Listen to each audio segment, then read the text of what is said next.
Morning, Good Dr. morning, everybody. Dr. Lamb, I didn't get your email until this morning. Me either. So we sitting in class. You didn't get my email till this morning.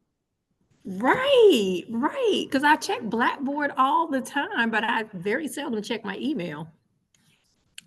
And here's the thing. I talked to Erica last night and she didn't say anything. So I was like, okay. Then I got here and I think Dr. Stone was like, Dr. Lamb has COVID. Yeah, Dr. This gonna be more because somebody's getting breakfast now. All right. Come on over and join us. Okay, we're here though, Dr. Lamb, and we're ready to learn. Good, y'all are ready to learn. I'm sorry Right. you made the trip. I sent it. You sent it on Tuesday. Yeah, license. I see it. 2:00 Sunday, it hit me, and then I waited 24 hours, went and got tested on Monday, and put the notice out on Tuesday. And so I finished Paxlovid, the triple, and I had to do, and y'all don't hear all this, but anyway, I unfortunately I did not test negative yesterday on the first test. You get 2 tests. Mm-hmm. And so, but the good thing is if you've seen the little chart, there's 3 positives. I'm the least, so I should hopefully test negative later today, but hopefully by tomorrow. If I don't test negative today, I have to go back tomorrow. So hopefully I'll test negative today. It was very close yesterday, but I was still positive yesterday. But that's another story for another day. All right. So who else we waiting on? Let's see. We've got Ann and we've got Erica. We're waiting on Brandon and Lana and Ruth and Angela. Is there anybody else there with you today? Erica's Erica's me, there. Erica. Uh-huh. You and Erica are there today. Brandon's on his way.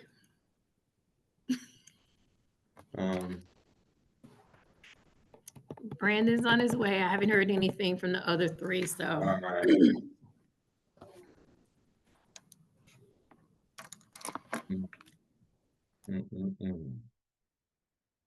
All right.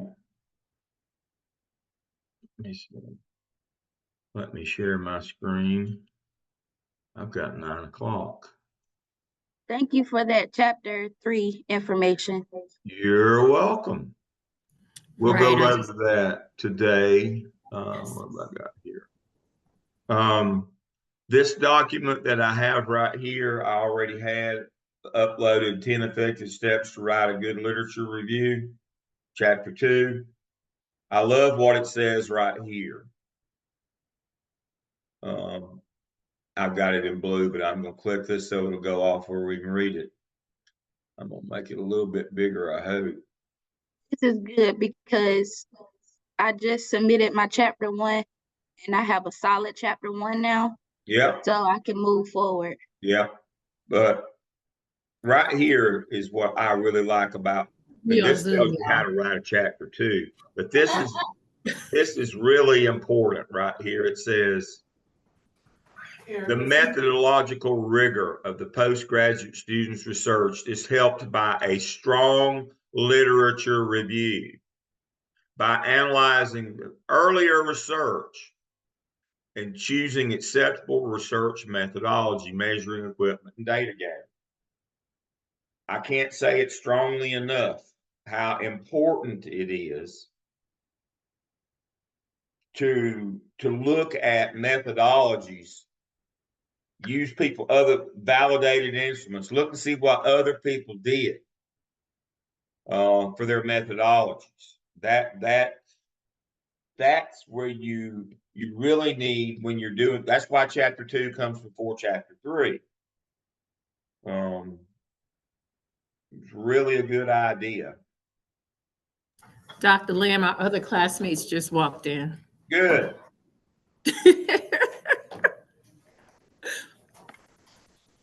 And Erica just left out to go see Dr. Stone to see if he can actually project you so all of us can see you. Yeah.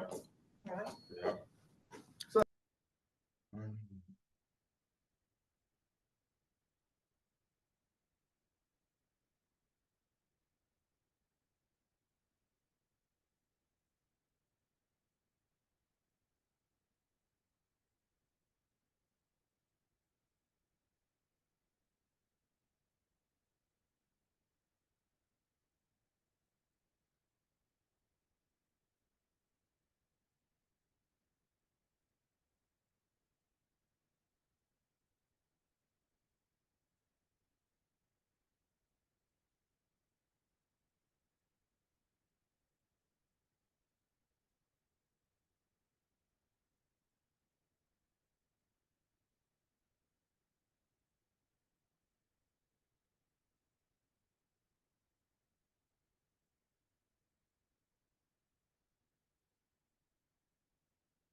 I'm going to turn my recording back on and share my screen.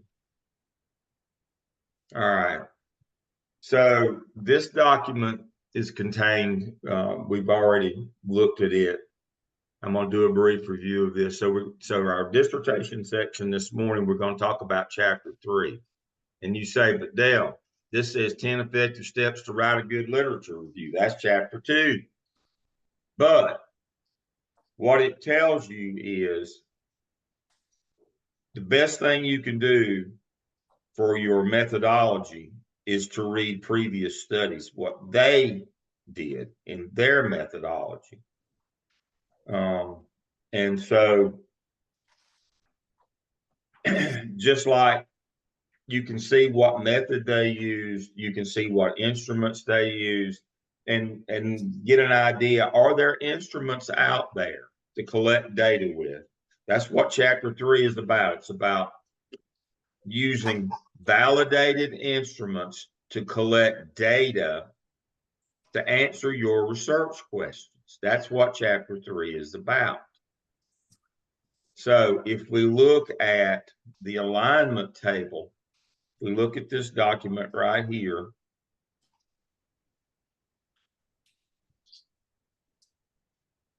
And we look at the alignment table, research question, data sources, data analysis, alignment to your theoretical or conceptual framework. The whole notion of your instrument is these data sources, how am I going to get that data? What method am I going to use? What is the source of that data, and how am I going to get it? And then we'll talk about analysis. And so too many times we just assume I can go get that data, but what am I going to use? You got to use a validated instrument to collect it. Now, I can validate Qualtrics surveys in terms of face validity and construct validity. I'm still with you.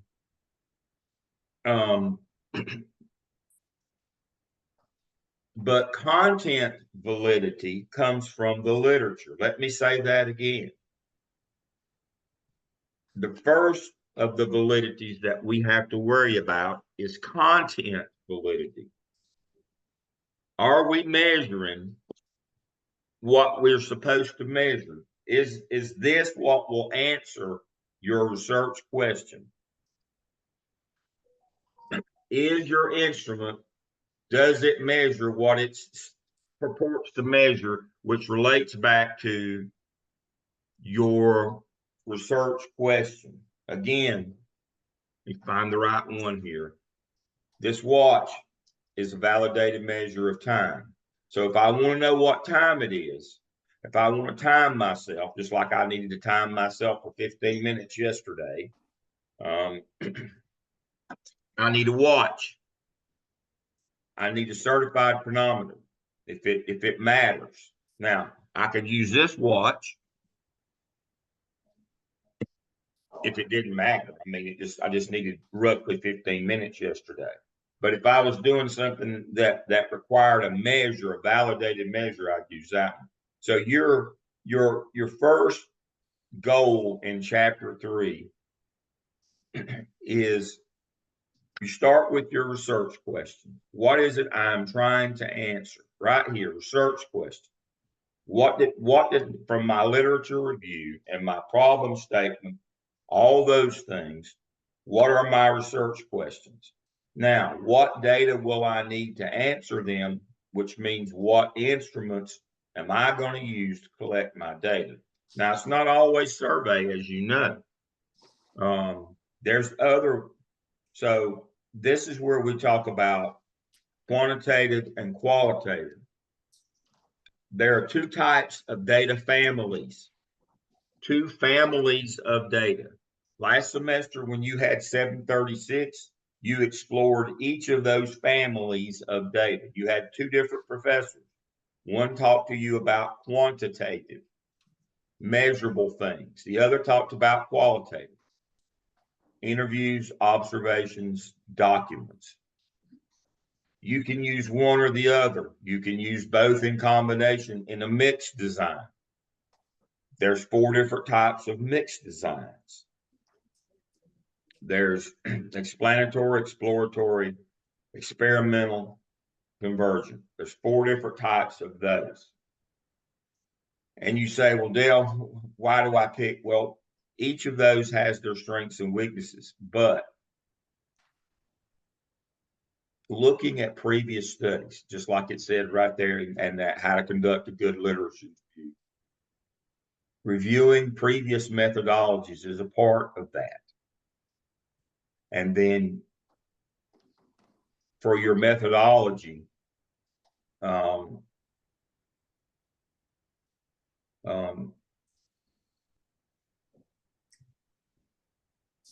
your instruments, your measures, your data collection, data analysis, all of these things flow from that. So right here, the first thing that you, after the research questions, you need to declare, this is my methodology. Now, this is sometimes fluid. I was in a defense yesterday and the methodology got changed in the proposal defense because the sample changed. All of life is population and sample. So the population was Gardner-Webb University. This was a study in organizational leadership. You know, there's 3 doctoral programs at Gardner-Webb. So this particular doctoral student is organizational. She chose as her population was Gardner-Webb University. Her organizational partner, you know, just like you have one from your school district or, you know, your content person. Good morning, Ruth. Your content person is usually from your school district. Well, we had a university representative there yesterday. It's a negotiation. Now, I would have preferred this to happen before the defense, but they came to defense yesterday and they said, all right, here's our population. It's Gardner-Webb University. The sample that we were going to pull out of it was graduate students, all graduate students, College of Education. The negotiation yesterday that happened is not all graduate students. The university said, we'll let you use this as your sample, these particular graduate students, only at the doctoral level. We will not let you use or access the ones at the master's level. Would have been helpful to know that before we got to the defense, but it is what it is. So our sample that we were pulling, again, our population's Gardner-Webb University, our sample was going to be all graduate students. That changed. We will not give you access to all. We will give you access to these. So our sample changed from master's and doctoral students in the College of Ed to doctoral students only. We had a sample change yesterday. Does that change your methodology? Absolutely. Absolutely. These chapters are fluid. They're not, as Dr. Jones said yesterday, they're not done till they're done. They're, you know, they are fluid. They can move, they can change. And as I've told you before, it's like throwing a rock in a pond. It ripples through all your chapters. Students think, I wrote chapter 1, I can put it away. I wrote chapter 2, I can put it away. Never to visit it again. No. Chapter 3 is your pivotal chapter, and it affects 4 or 5, and it goes back to 1 and 2. So your sample can change your methodology. So for the example that I'm using, we were going to do a mix. Now, all of a sudden, it's going to be qualitative only. Instead of doing a multiple choice survey, we're going to do open-ended. We went from a explanatory design to a straight qualitative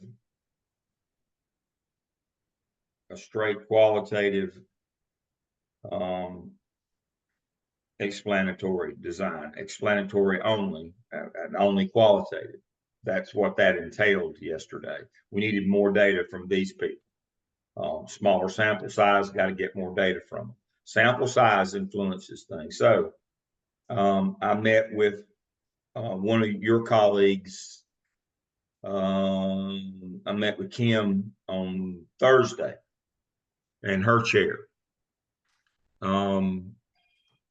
Her sample size is too small. We had to work on her sample. She wanted to do an exploratory design and wanted to look at high impact principles. Well, that's the ones that they pay the bonus to go to low performing schools. That's a thing, as you know. But there's only 6 of them that they're actually paying in her district. Now, so we expanded her sample to include, we changed the definition of her sample to include all high growth EVOS principles, because they all potentially could get the money. You know, if you get 2.0, at least 2 standard errors of the estimate. If you get, you know, on the EVOS scale, if your school grows at least two standard errors, you're now high growth. You know, you've exceeded growth. And so now when we opened it up, when we changed the definition from those 6, now we've got 53. We can do we can then run an explanatory design, because we're going to need at least 20 participants to run an explanatory design. These are things that have to be negotiated with your chair and your methodologists. Understanding your method is going to depend on your sample, your population, what access you have to them. Again, access got cut yesterday, changed our sample, so it changed our methodology. All these things work in combination. So most frequently we use a mixed design in EDLS, some combination of quantitative and qualitative. Now, we can have multiple sources of either. For example, the one yesterday, we're going to do interviews and review documents. That's both qualitative. So it's just going to be a straight qualitative, but it's still going to have 2 data sources. It's always a good idea to have 2 data sources in your methodology, because guess what happens after chapter 3 is chapter 4. Chapter 3 is all about arguing that your instruments are valid and that the data that collect them will answer your research question. Chapter 4 is all about arguing reliability of the data that you've collected, that it is reliable, that it is reflective of the bigger population, and therefore you can make recommendations in chapter 5. So to argue for reliability of data in chapter 4, we like to see multiple sources of data. Now, You say, well, that means everybody has to do mixed. No, just like the one yesterday, she's still only doing qualitative, but she's hitting 2 of the 3 types of qualitative. She's doing interviews and documents. We like to triangulate our data in chapter 4. Triangle. How many is that? How many is a triangle? How many sides does a triangle have? Has 3. We like to see 2 data sources. And what's the third leg of that triangle for reliability? The literature review that you did of previous studies. That's where that third leg of that triangle comes from. We like to see 2 data sources that you collected and 1 that's, that you reviewed, so that you now have 3, so that we can take these 3 independent sources and triangulate them. And now we're solid. Now we're solid, and we can then argue that our data is reliable, that it is truly reflective of the population that we pulled our sample from. I can't say this enough times. I can't be redundant enough here. If you can't triangulate your data in chapter 4, then there's questions about the reliability of your data. I can't fix that part. Now, we can run a test in 4. We can run Chromebox Alpha, which would tell us how reliable multiple choice data is. We can run chi-square, goodness of fit, to make sure that on multiple choice data, to make sure that we didn't hit an outlier pocket. We can run some tests on our multiple choice data, but we need something to triangulate it against. We need some sort of other data than simply a survey with multiple choice. We need something else in our methodology, and then we're going to compare it to the literature. Now, here's the bad news again. You collect your data. Let's say you do quantitative and you do qualitative, and they tell the same story, but then they don't match the literature. They don't tell us the same story that the literature, what previous studies have found. What do we have to do then? Well, we have to go back to the literature and write more in our, we have to find sources in the literature that reflect what we found.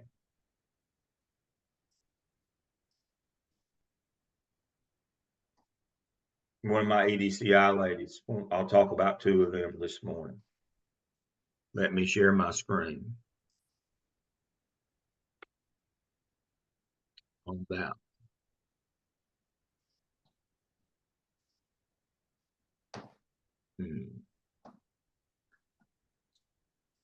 Recording in progress.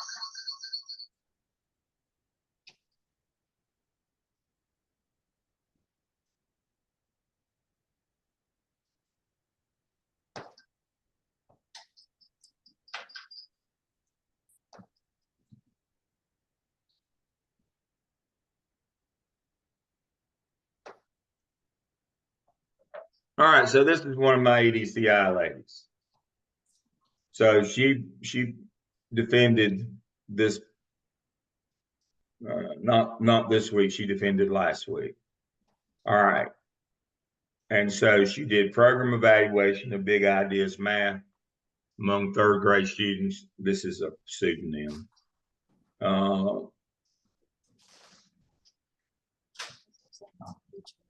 Her conceptual framework. All right.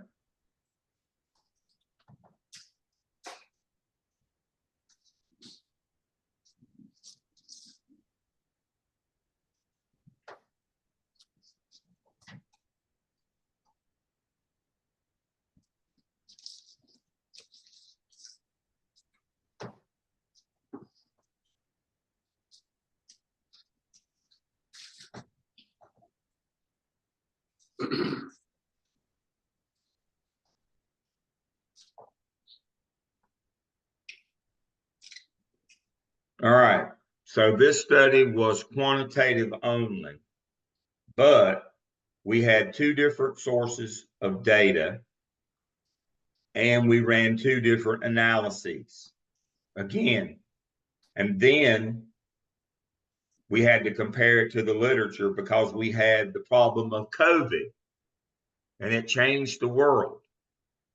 So she had to go back and add more about social constructivism in her literature review. She had to write more in her literature review after she'd already collected her data in chapter 4. So we did a straight analysis of variance between schools, and then we did repeated measures looking at individual kids in individual schools so that we could compare them. The problem is because of COVID, our data didn't converge exactly in chapter, they didn't tell exactly the same story. So as the literature, because the literature didn't factor in COVID. So we had to, and that it's mentioned here in this.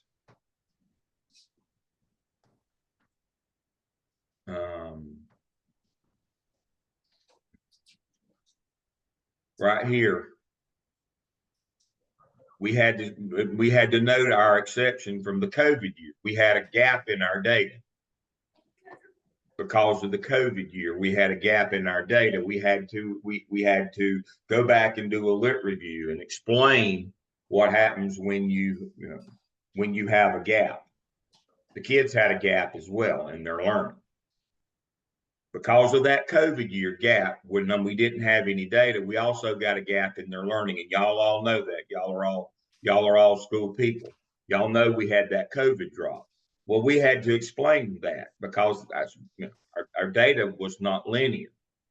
We had to go back in the lit review. Kendra Austin, one of my EDCI doctorals as well, none of her data converged because she was doing digital access. All right. What happened during COVID? We found out that it wasn't really about wealth. It was more about location.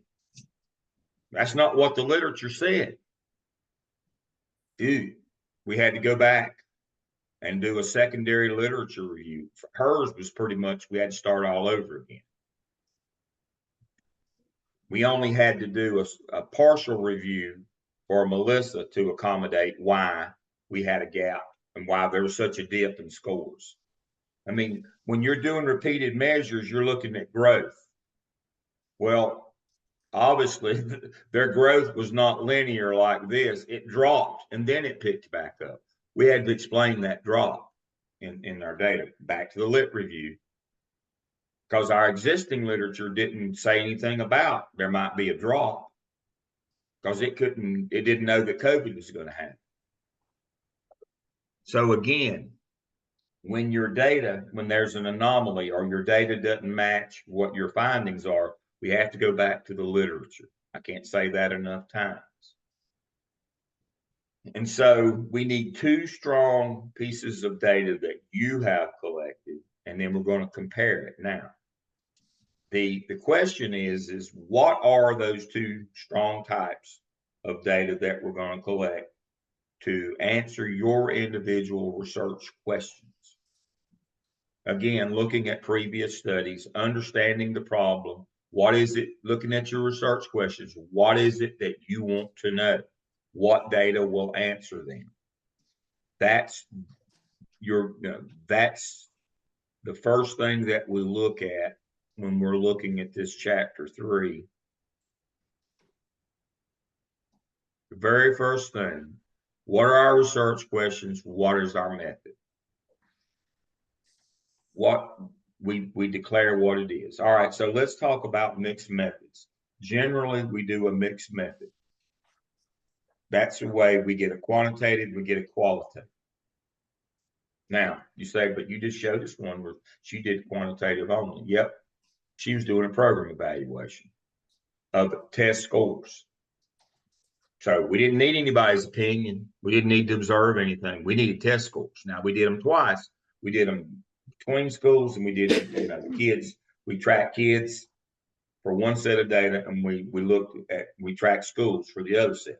So again, we still had, even though it was a straight quantitative only, we still had two data sources to try to evaluate that program, and we brought in the literature. So there are four types. There are four types of mixed methodology: explanatory, convergent, exploratory, experimental. Now, take experimental off the table. Take experimental off the table. You would need to be a full-time doctoral student to do an experimental. That would have to be either that, or your job would have to be in the Department of Research for your district where you were doing this full-time. And I don't believe any of you do that. So that takes experimental off the table. Because you're running multiple experiments. Now, I'm at the big house today. Back down this way, right down the street that I live on. I don't know. I'm trying to think how many houses it is. 8 or 10 houses. John Petroselli lives. You might have read some of his work in Popular Science, Psychology Today. When I first met John, when he first moved here several years back, he had just gotten a job as an assistant professor at Wake Forest. He's now full professor at Wake Forest. He does experimental design all the time. He's a psychologist, social psychologist at Wake Forest. But that's his full-time job, and so he runs experiments on undergraduate school students all the time at Wake Forest. And he's written extensively about the Monty Hall three-door theory, which is about probability. His latest book in TED Talk, he's become kind of a celebrity, is on BS, the actual BS, the bull BS. He's written one on that. That's the name of it. But the whole notion here is he has access. That's his full-time job. He does experimental design all the time. You can Google him, John Petroselli, Wake Forest University. That's what an experimental design. Now, students get attracted to that design in that you can just decide whatever your methodology is and your framework is, and you can decide, you build your own theoretical framework. You don't have to follow one. That looks pretty inviting to the novice, where you're developing your own theories, and you don't have to explore somebody else's, except that's a full-time thing. So I love John's Monty Hall three-door theory. When I teach methodology, that's one of the things that I use for probability. As you know, probability is the basis of inferential statistics. On the quantitative side, you have descriptive, where you just describe the data, mean, median, and mode, the levels of measurement, interval, ordinal, nominal ratio, measures of central tendency, mean, median, mode, and variance, which is variance, range, standard deviation. Those are all descriptive statistics. They describe a set of data.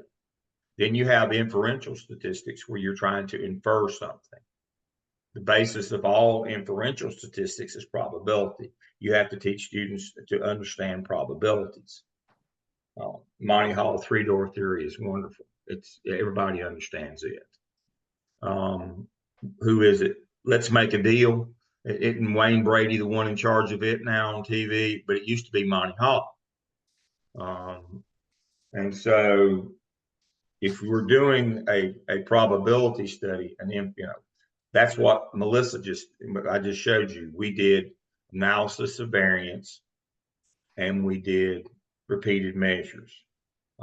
If we were doing a linear regression where we're trying to predict something, if we're doing correlation, we need to understand probability, that particular field. So again, back to the main idea here is quantitative, qualitative. If we're putting them both together, don't look at experimental or quasi-experimental. You don't have the access, or you're not doing that full time. So that leaves us three options here. We're really deciding between explanatory, exploratory, and convergent. Each of those have strengths and weaknesses. Now, if you're doing an explanatory design, you need at least 20 participants, and you're going to do a survey and you're going to do an interview. Not going to do a focus group. You got to do interviews. Why you got to do interviews? Because you got to ask them to explain the results of your survey. You do a multiple choice survey for explanatory. We do descriptive statistics to describe what we found. We report, the frequency or the mode. Now, we can run chi-square, goodness of fit, to make sure that the sample that we got, when we put the link out for people to do the survey, to make sure that we didn't hit an outlier group.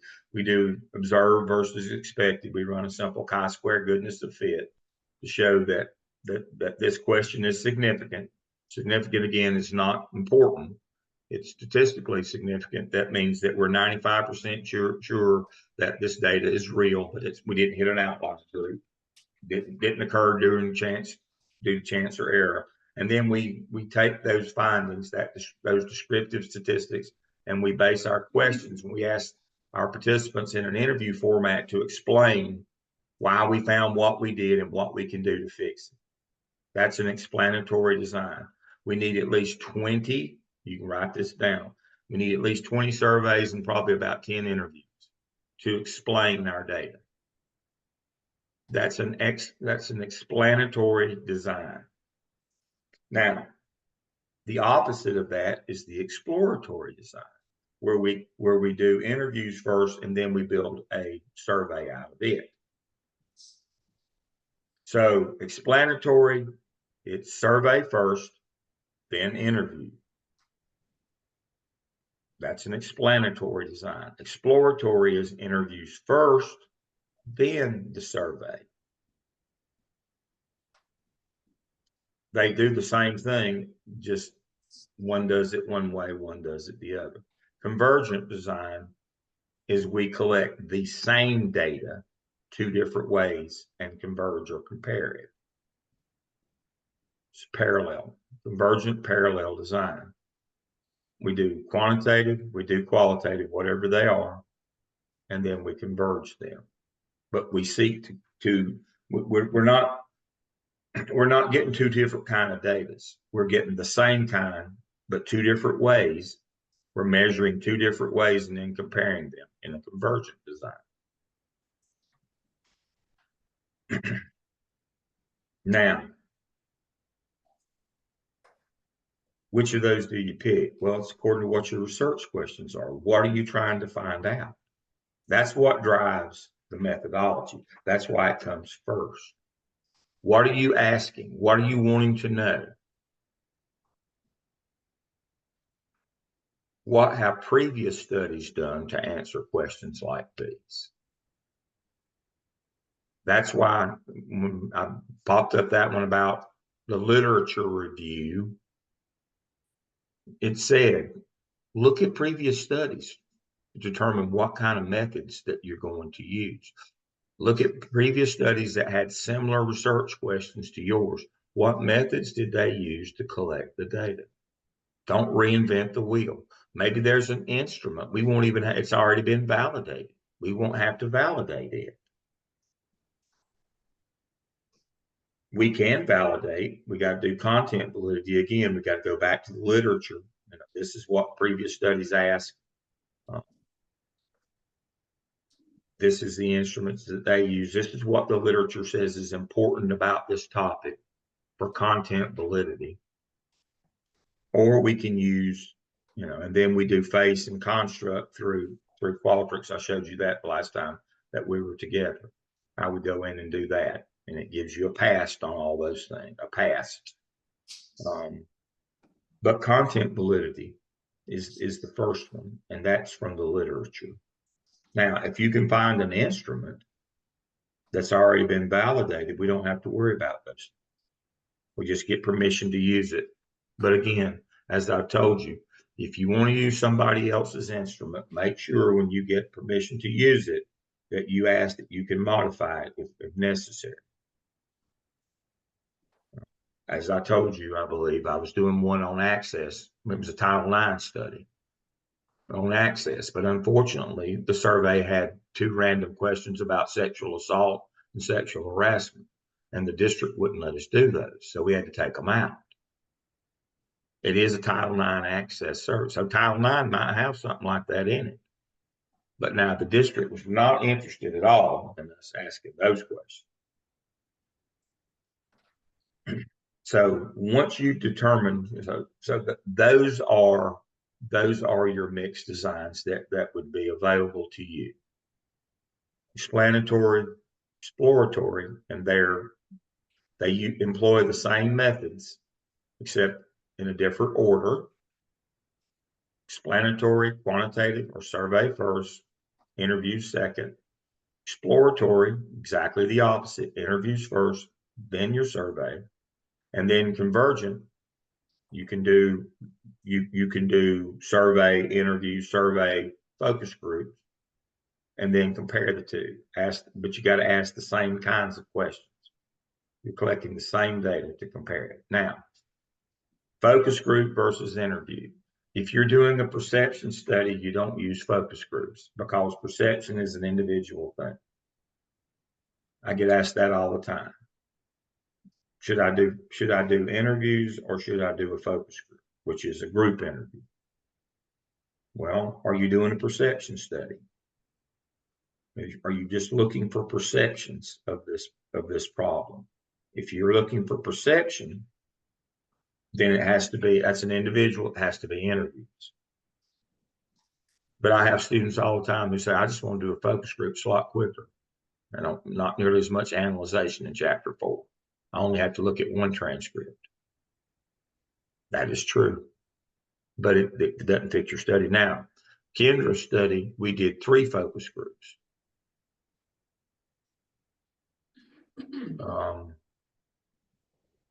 Again, I didn't feel comfortable just doing 1. Again, that 3 allowed us to triangulate the focus groups as well. Did they tell us the same story? And then we compared it to the quantitative, which was the survey where we asked about access. And then we did 3 focus groups that again, we asked them about access, and we triangulated the 3 focus groups and then compared it to what the survey said, and everything was good until we went back to the literature, and the literature did not converge. It did not triangulate because the literature was written prior to COVID.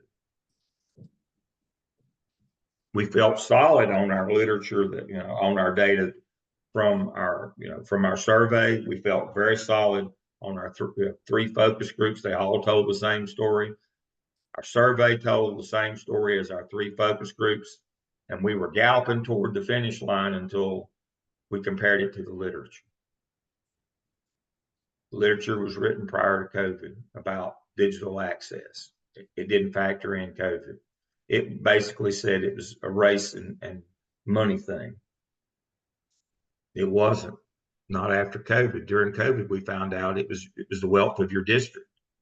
The location of your home had more to do with your digital access. Was your district doing one-on-one so you had a computer? Were they doing hotspots so that you're sure that you had access? It was not driven by race or wealth of the individual family. It was more driven by location and wealth of the district. But all the literature previously had said this is a race and class thing, money of the individual participant, of the families. Nope. Not during and after COVID. We found out that the world changed. And so we were clean. We were good. Her study was strong, but it didn't converge in the end. It didn't triangulate. It happens more than I'd like to admit. And part of that is the type of coding that we pick for our qualitative data in chapter, that we use in chapter 4, which leads us to talk about the difference in inductive and deductive coding.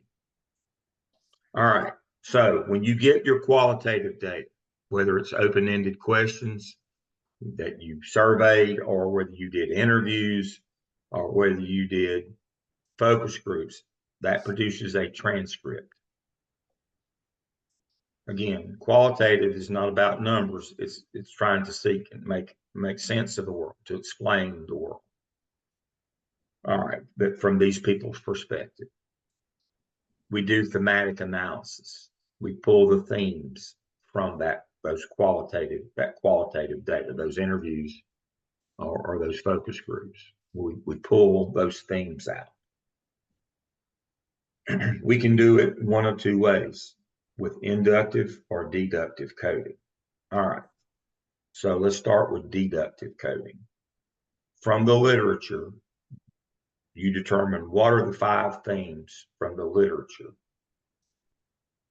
that the literature says I will find, from the content of this. What are 5 themes? We'll use digital access, money, location. What are the 5 themes that these people will talk about? And we identify those up front. We take the transcripts and we go coding line by line and color code.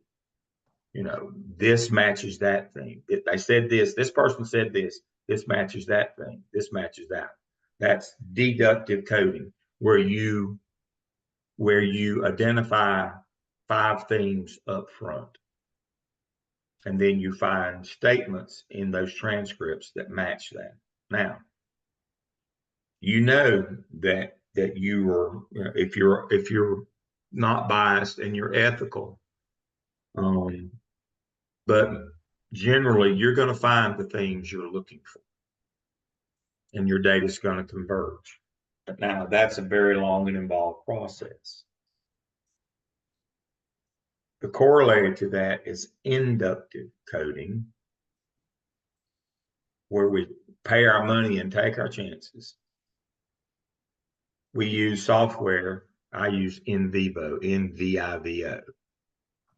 Capital N, capital V, little IVO, NVivo. And we simply feed our research questions, our theoretical framework, and the transcripts into the software. And it determines the 5 most common themes and shows us examples of that from the statements. Now, think about the 2 of these, where you identify and just go and find statements, or where you just you let the software find what it finds. Which of these is most likely to converge, and which is most likely not to converge with previous literature?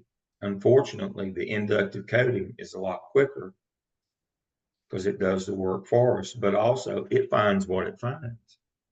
It may not find the same themes. That's what happened. That's what happened in Kendra's study. It did not find the previously identified themes that the literature said that we would find. It didn't find those. Then we had to go back to the literature review and find literature that said what we were looking at. So we had to wait a little while until there was some post-COVID literature out there. That's why it's so important.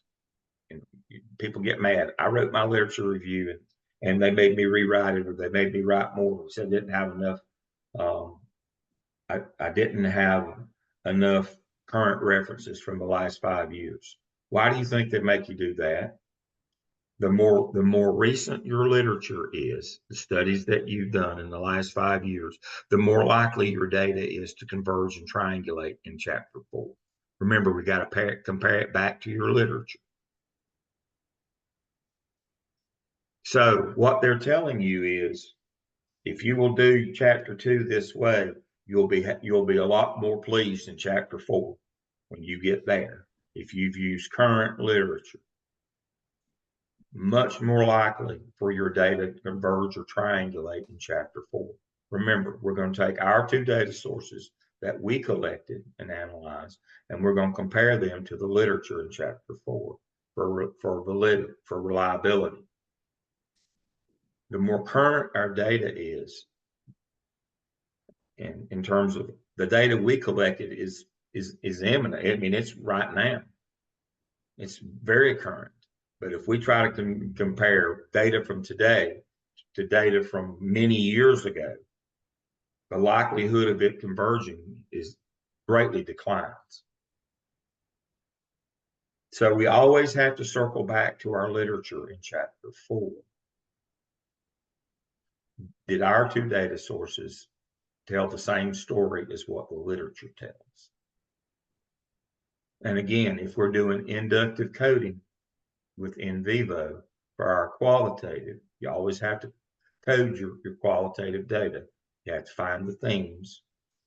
And if we're using in vivo, we don't get to put our thumb on the scale and to say, well, these 5 themes will be there. Let's just go find something that we think we can argue that says that theme. No, it finds the themes.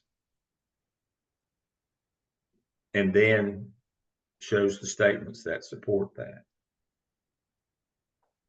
So you have inductive or deductive coding that's going to come about with your qualitative in chapter 4. You have to tell us up front what you're going to use. Some studies do both. When you're doing a straight qualitative, generally we would do both if we're doing a straight qualitative. No quantitative to compare it to. If our 2 data sources are both qualitative, we generally do inductive and deductive coding of our data. Again, we're arguing that our findings are reliable so that we can make recommendations in chapter 5. So, mixed, quantitative, qualitative data, some combination. In explanatory design, quantitative first, then qualitative. In exploratory, qualitative, then quantitative. Parallel design, convergent, we collect them at the same time, simultaneously. That's why it's called parallel, and then compare them. Those are your 3 types of mixed. And again, you can have quantitative only, you can have qualitative only.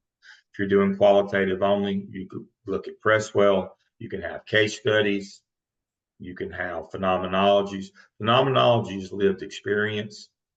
If you got small numbers, we go to case studies. If we can't, people say, well, why would I do a case study or a phenomenology or an ethnography or an narratology? When you have small numbers or you don't have a bounded system. Case study, you're not really looking at your topic. You're looking at the district or the school through the lens of that topic. It can only be a case study if it's a bounded system. That means we can define it. Goes back to your sample. If your sample changes, your methodology changes. Dr. Lamb, I have a question. Yeah. So I understand the difference between explanatory and exploratory. However, if I'm doing surveys and interviews, but with 2 different samples, like parents and teachers, which one would that fall under?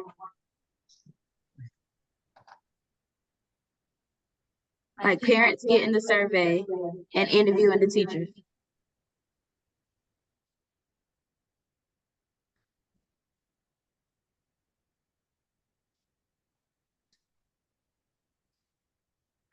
All right. Let me stop my share for a minute here. All right.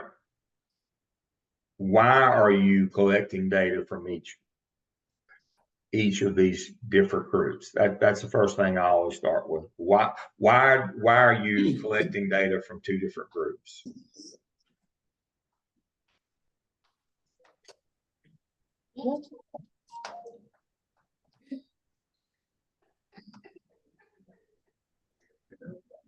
I mean, do your research questions speak to that? Yes. One question goes to each group. Yeah. But why did you pick a different data collection method for the different groups?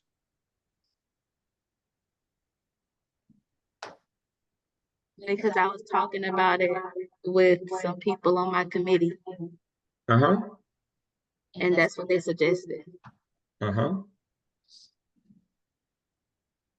So what do you suggest I do? Well, I hadn't read your study, so it'd be hard for me to suggest. You're talking to a methodologist. I'm just talking, I'm all about how to do it. Okay, so I'm doing what are the identified needs of each group to sustain the Chinese immersion program. So you're asking parents what they need, and you're asking teachers what they need. And the instructional leadership team. So each research question pertains to the different groups. Right, I got it. Yep. And you're going to survey parents. Yes.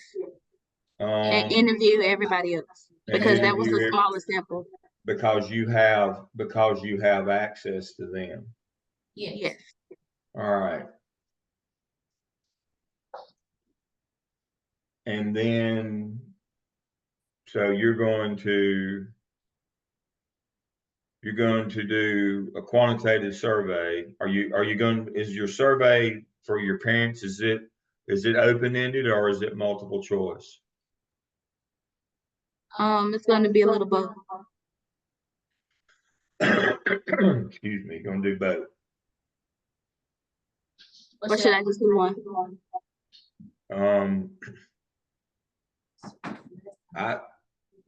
I'd simply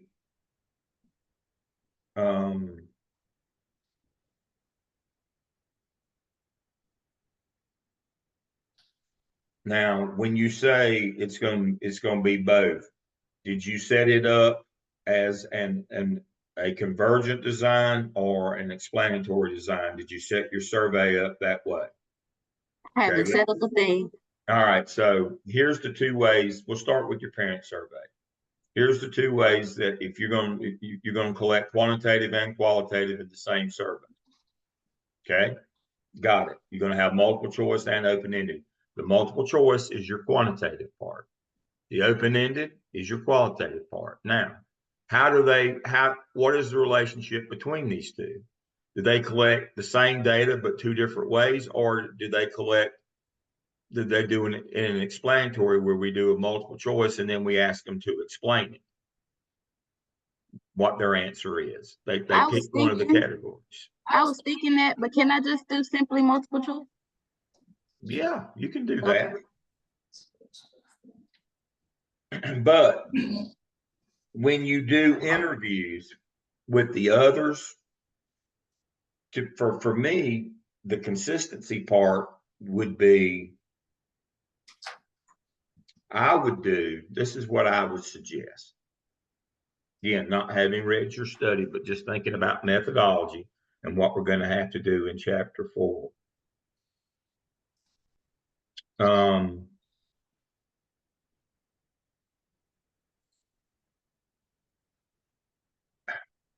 I would do explanatory design all the way through.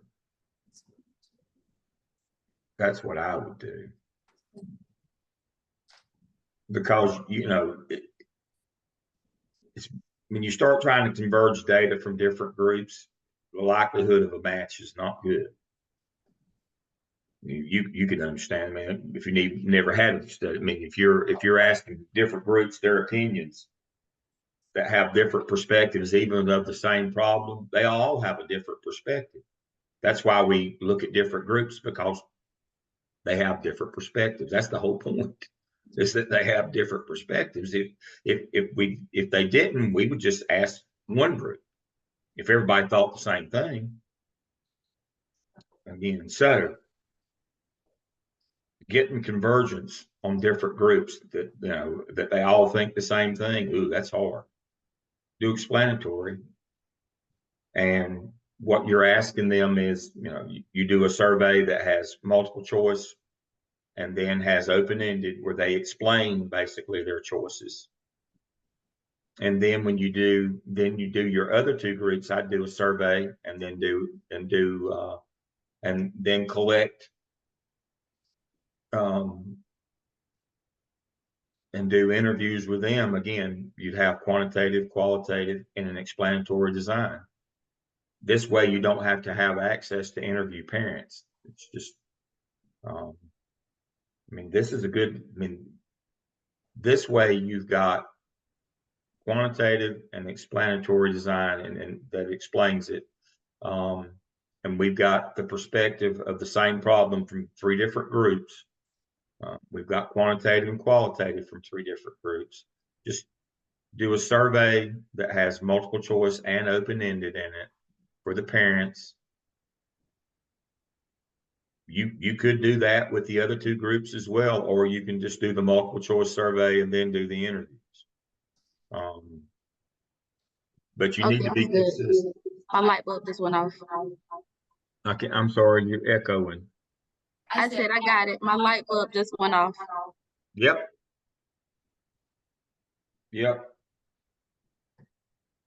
And so my question would be, not to turn your bulb back on, hopefully.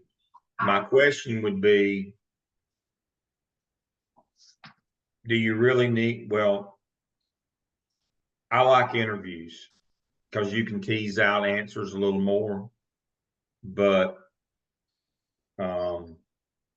you've got quantitative and qualitative and explanatory design.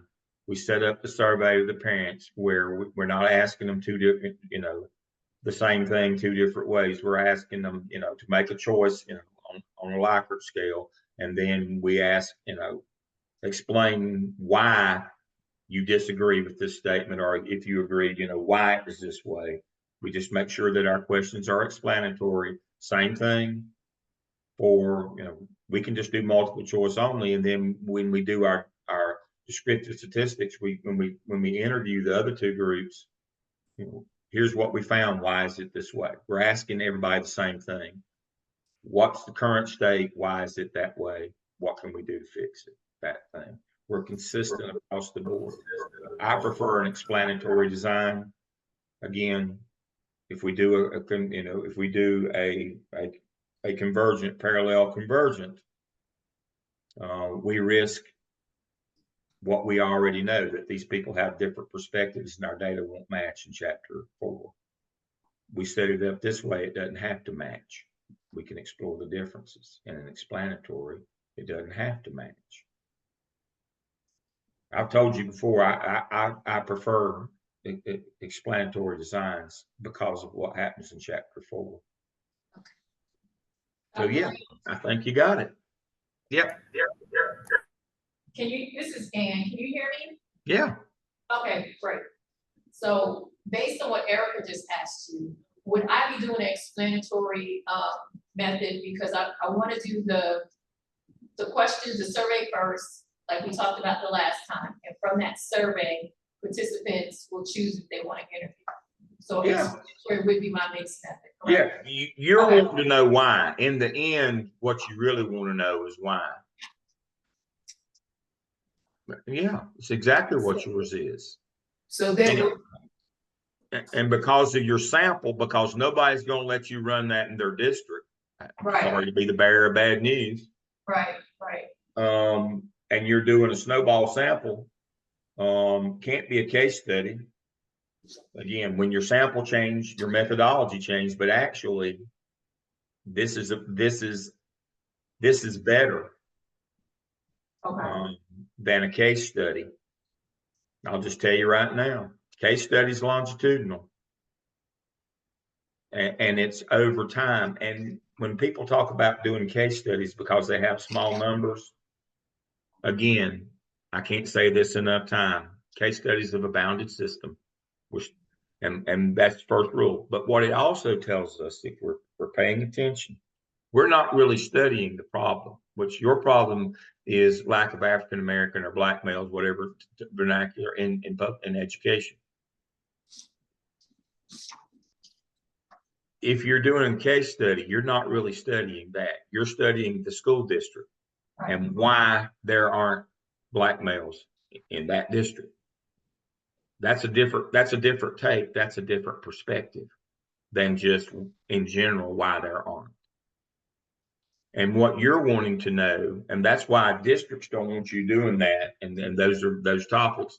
But also a case study, your focus is them through the lens of this particular problem. And what that does is, I guess this is the other thing to say, but basically what you're doing is a South African necktie. You're putting a tire around their neck and lighting it on fire. Right. I told you I had Stephen Fisher, the superintendent in Cleveland that works for us. I had him get up at the Next Step conference back in, with the group that's one semester ahead of y'all. Y'all will go next semester. And say there's certain topics I won't let you do. They're too controversial. That circles back to one of the first conversations that we had in this course. Who are the policy players? County commissioners. They're the funding people. They're partisan. They're by district.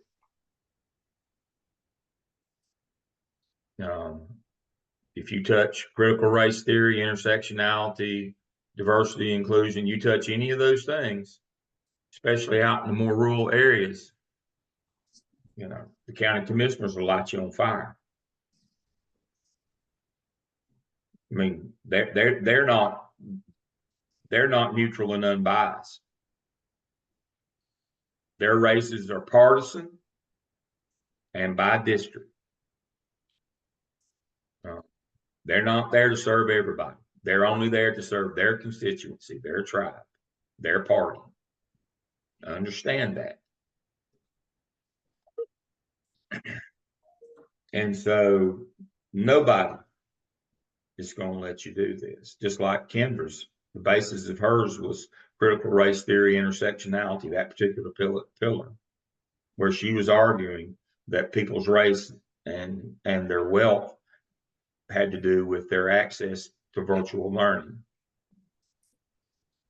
We had to go outside the public school system again to do that. Nobody in the public school system would touch that. Even in the most liberal district in the state, which was Charlotte-Mecklenburg, wouldn't return our phone calls. And Kendra works there. So your design will be a mixed explanatory design. Now, again, it circles back to this could have been a case study if some district would let you do it. Absolutely, this could be a case study. Good design for a question like yours. Probably the best design there would be a case study where you could really dig, except nobody will let you do it. That's the reality of research. It wasn't like you got bad advice to do a case study. Absolutely the best way to study this problem is a case study, just like Kendra's was. We initially were going to do a case study with hers in Charlotte,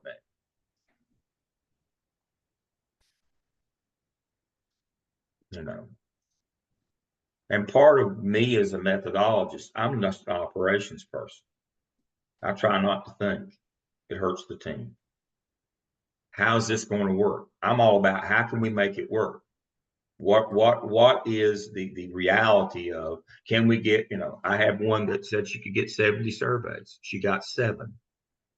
She was trying to do an explanatory design. That's not enough.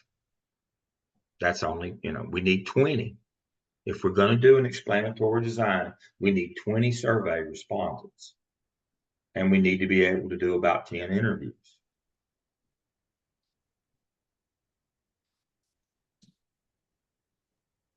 Dr. Lamb. Yep. Can you hear me? Yep. Okay. I know when I first talked, because mine is on the perception of the relay, the teachers' perceptions of the relay program. Yeah. And I was talking about how it was like 3 or 4 teachers, you know, that were going to the different trainings and stuff. And you said that all I would need is 3. So I'm listening now, you're saying I might have to do more than 3, like 10, or was it just for when you was talking to Eric? Well, again, in an explanatory design, So, if you're, if your numbers are low,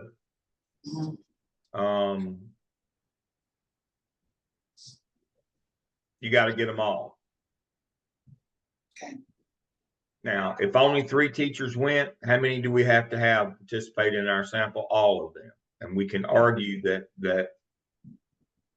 the problem is reliability. Okay. Is your sample reliable to speak to the entire population? Now, the 10 is when we're speaking to a huge population. If your population is only 3 and you got all 3 in your sample and we only hear from those 3, then we're good. Okay. But it can't be that you've got 3 out of 100 and we only hear from 3 out of 100 people. That your sample is only 3 out of the population of 100. If your population is 3, your sample is 3, then you only need 3 interviews. Again, population sample. All the world goes back to population and sample. You say, well, but Jennifer did an explanatory design and she didn't have but 13, but that was the whole population. And guess what her sample was? 13. And how many interviews did she get? She got 12. But when I say 20 and 10, I'm talking about when there's a large population, just like what Ann is doing. Ann's got a huge population out there in the world now. She's no longer bounded by a system. She's out there where the population is infinite. That's what we're talking, again, population sample, that plays into this as well. So if there's only 3 teachers in the population, you got to have all 3 in the sample. You got to interview all 3. We're good on that because you're at 100%. We're sure that your sample is representative of the larger population because it is the larger population. And they renewed the concept. 2 weeks ago, we had a meet with one of the representatives of the relay program. And so they renewed that contract. So I know there'll be some beginning teachers that are probably going this year because again, they really don't know anything about the program. So I guess I would have a little bit more to work with too. Yeah. Teachers. Yeah. To those trainings. Yeah. So, Dr. Lamb. Yes. So let's say I have 16 at the K2 school, 16 K2 teachers. Yep. With my perception study. If I only, out of that 16, if only 10 respond, because there are some staff shifts and the teachers that were hired are brand new. So they would have no idea. They wouldn't have a perception, right, of reading horizons and how it relates to student achievement, reading achievement. So if I only have, let's say I only have 10 or 8 out of that 16, will I be fine with explanatory? Still fine with explanatory design? Yeah, I think again, if there's only 16 in the entire population and you have over half of them in your sample, I think you're good. Again, it's an individual thing, but yeah, if you got 60%, 70%, you're good. Okay. Yeah, you're again, it's population and sample. When I say 20 and 10, when we're talking about like Kristana, she had 120 in her population. I need to see 20 and 10 when we're talking about big numbers like that. Okay. Remember, the whole world is population and sample. What we're trying to do, we can't gather data from everybody. But what we have to argue in chapter 4 is the sample that we pick, the sample that we pull is representative of the larger population. That's what reliability is. Reliability is what I found goes for everybody in that population, that it is representative, that it does speak. It's a representative sample of the entire population. And what they found is if I got everybody to participate, it would be the same thing.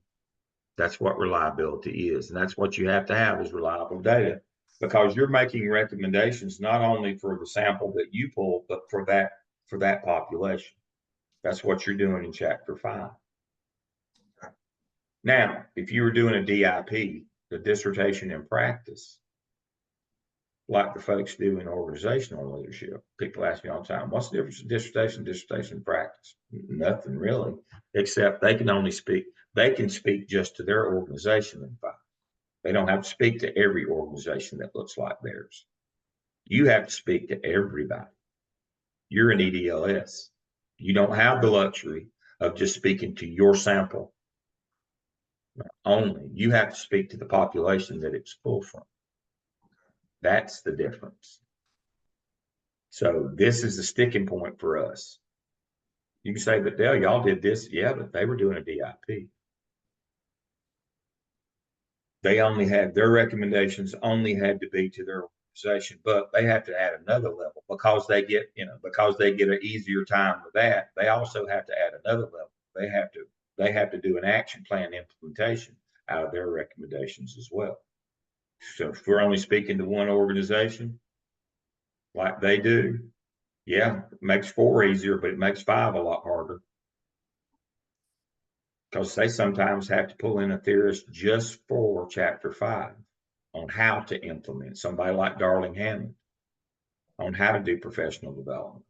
They have to pull in, it makes their lit review harder, and they have to pull in another theorist when they get to the end. One that I did with Tiffany, she's at Winston-Salem State. She's doing a DIP there. We had to pull in double loop theory. And we had to pull in Argers simply for chapter 5. We had to have a theorist just for chapter 5 on how to implement the changes that she's recommended for Winston-Salem State. Y'all don't have to do that because we're arguing that your sample is representative of everybody. We don't have to put an implementation plan in unless always a caveat, unless the whole purpose of your dissertation is to come up with that plan. Now, I did one in LS. Vera finished last May. And that was the whole thing about hers was, I think I've mentioned this one before, and this speaks to something, this speaks close to what Erica's doing. What she was looking at was, what is the preparation that principals need to lead dual language immersion schools, and developing a professional development program for principals that get appointed to dual language immersion schools.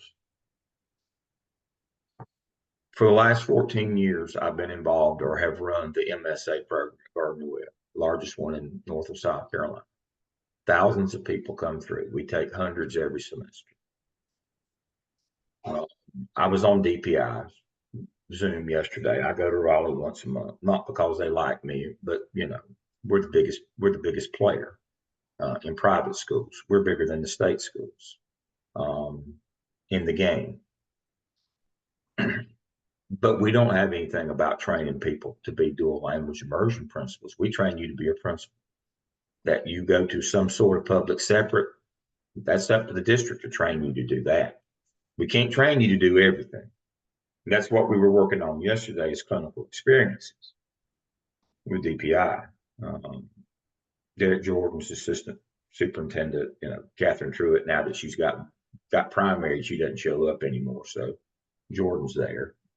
We have all the people, all the big players are there from DPI and from all the universities. All the big players are there. And so what we're working on now is updating clinical standards. What do you put these people through? We don't put them through anything to train them to be any type of public sector. If you're going to go to Metro or Morgan, which is one's severely and profound, one's behavior, you have language schools, you have all these what we call public sectors. They're public school, but they're separate in that they don't do the same thing that the traditional public school would do. We don't go down those rabbit holes. That's not something that we do in educator preparations, what we call it. We're an EPP, an education program provider. We provide clinical experience and coursework that leads to initial principal licensure in North and South Carolina. As a part of that, we do not, some of you have sat through this, like Lana, she's gone through this. She knows we didn't do anything about running a public separate. We didn't train you to be a dual language immersion principal. And so the local district has to do that. All right. Now, what should that consist of? That was Vera's dissertation. So when she got to chapter 5, what did she have to do? She had to have a theorist that talked about how to, she come up with a plan, but how to implement that plan, where we could hand a roadmap to districts and say, here's what you need to train these principals to do, and here's how you need to do it. So if your dissertation leads to something like that, then you'll have to go one step further. Be thinking about that up front. What theorists would I need to talk about how to implement the plan or the recommendations that I'm making, if that's part of what I'm trying to do? Now, if you're just trying to make recommendations, then you're done. But if you're trying to get, if you're talking about how the district should prepare their people, then the implementation would be a part of that. And we'd need a theorist that would cover that. As I said, the one that I worked on yesterday, Thursday, the one I worked on with Tiffany is Winston-Salem State wants to implement. That's the whole purpose of them letting her do this study, is they want to implement this. They don't have a staff handbook that covers ethics.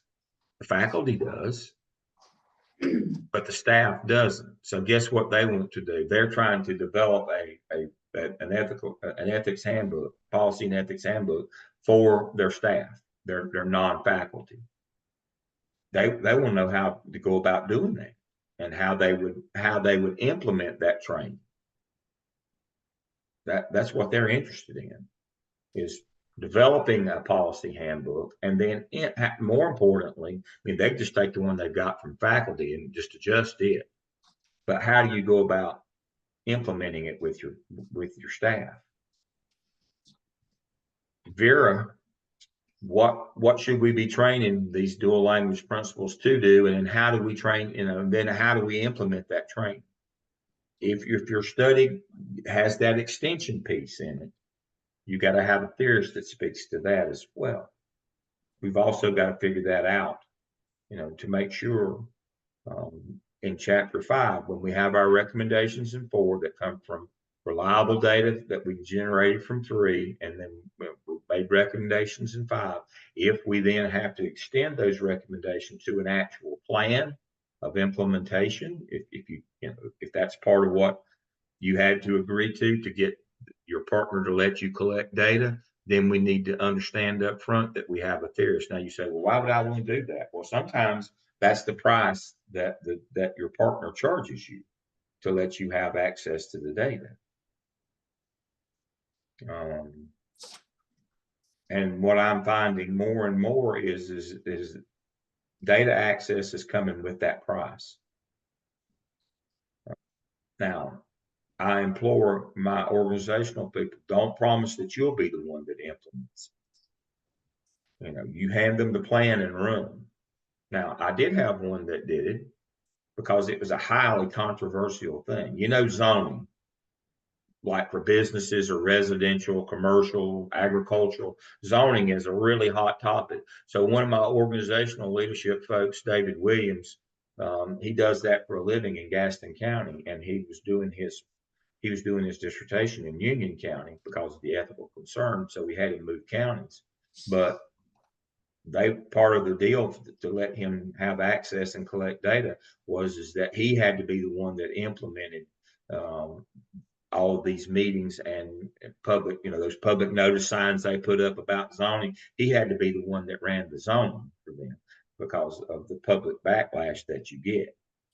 That was part of the agreement for him to get to do his, but he negotiated a contract where he got paid because that was his regular job. And so we waited, and he got his degree, and then he went back and charged them and implemented this. And that's a one-off. You won't have something like that in ELS, but understanding, make sure that you know what you're agreeing to when you partner with these people. What is it they want from you in return?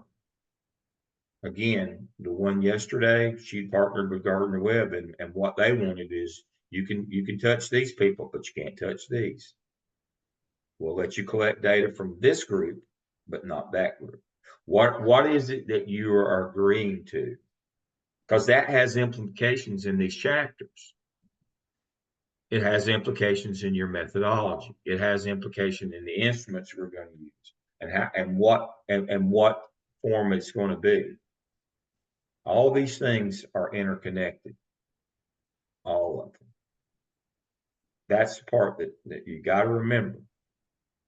And what did you tell these people you would or wouldn't do? I have one that promised that she wouldn't use direct quotes. You're doing a qualitative study. What do you mean? You're not going to use direct quotes in your thematic analysis. Well, they'll be identifiable. These people are my colleagues, and I promised them that if they would do an interview with me, that I wouldn't use anything that they said. What do you mean? You wouldn't use anything they said? That's the whole point of qualitative. So we had to do contextual analysis beyond thematic. Another 60 pages, another semester. The price you paid that. She got the access, she got them all, but we couldn't use direct quotes. That was the only way they'd agree to do it. Now, that one came to me ex post facto, after the fact, after they'd already agreed to that. What are we going to do now? We can't use direct quotes in thematic analysis.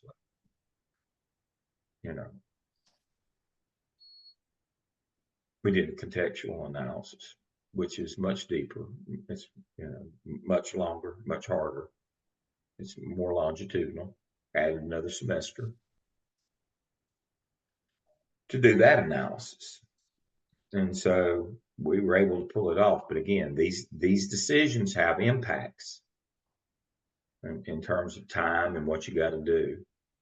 And you say, well, I want to know all the, sometimes you can't know up front all this stuff, and it evolves. It's an iterative process.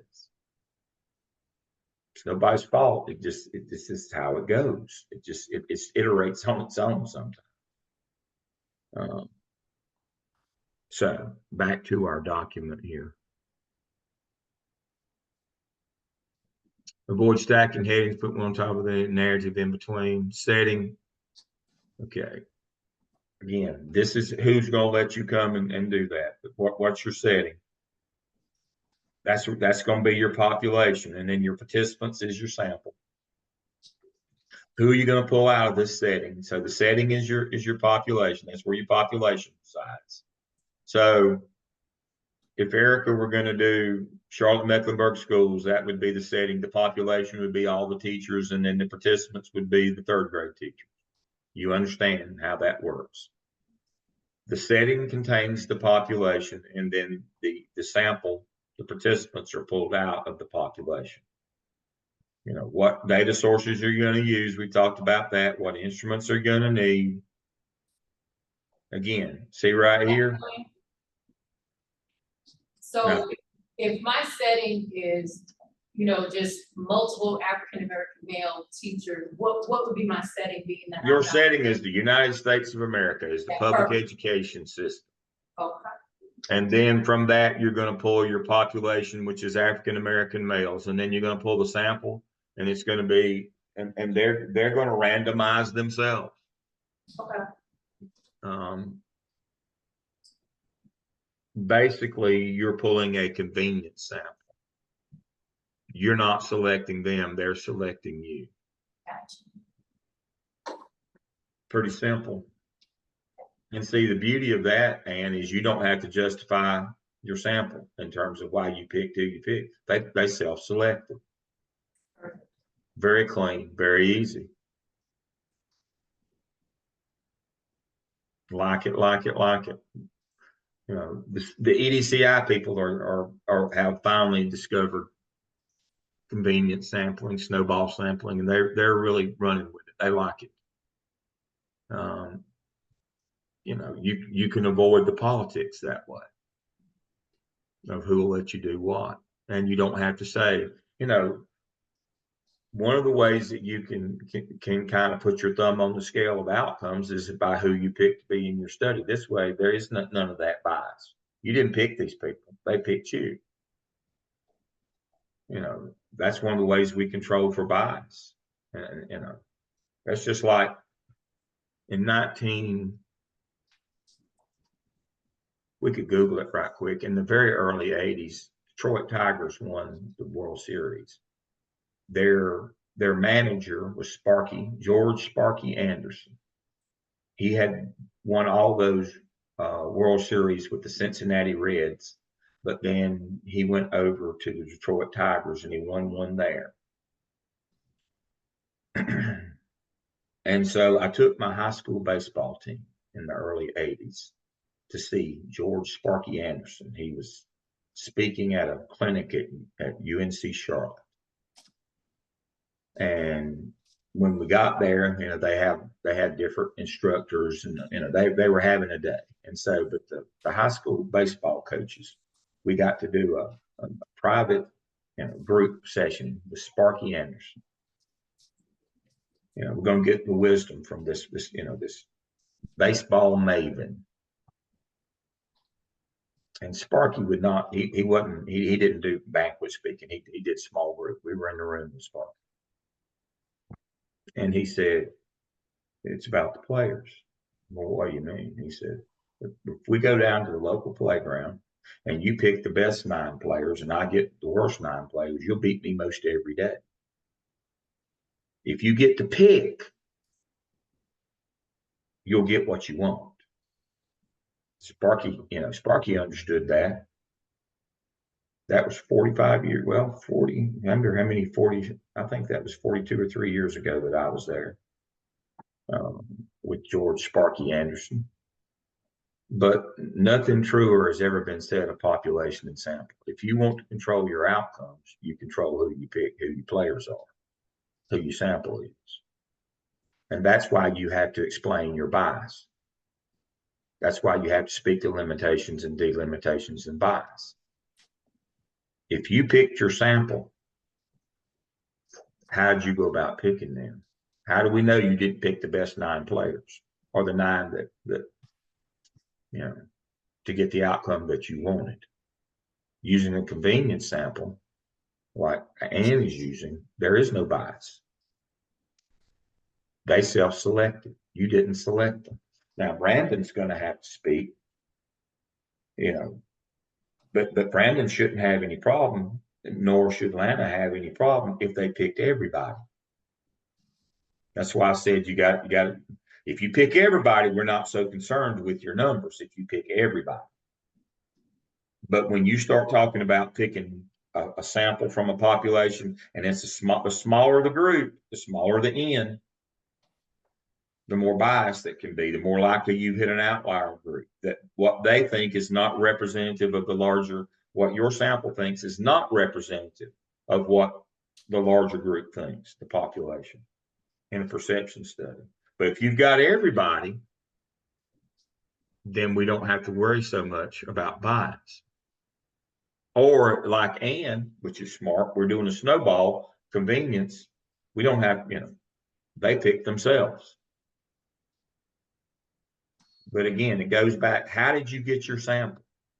If you selected it, did you do what Sparky said? Did you go to the playground and get the 9 best ones to get the outcome that you want?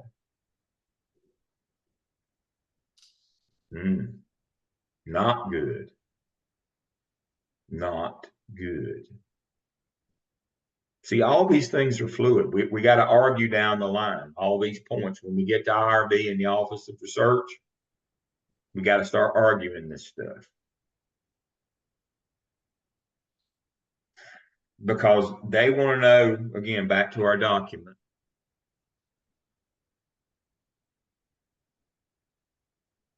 You see right here, describe in detail the data you will use to answer your research question.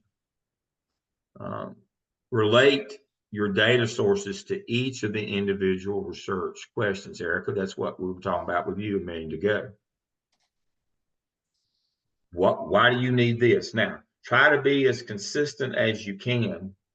You don't want to collect one type of data from one group and another type, and then they don't tell, they tell different stories. All right. Again, you see how many different sources of data that we're talking about here? Measure 1, your survey. Measure 2.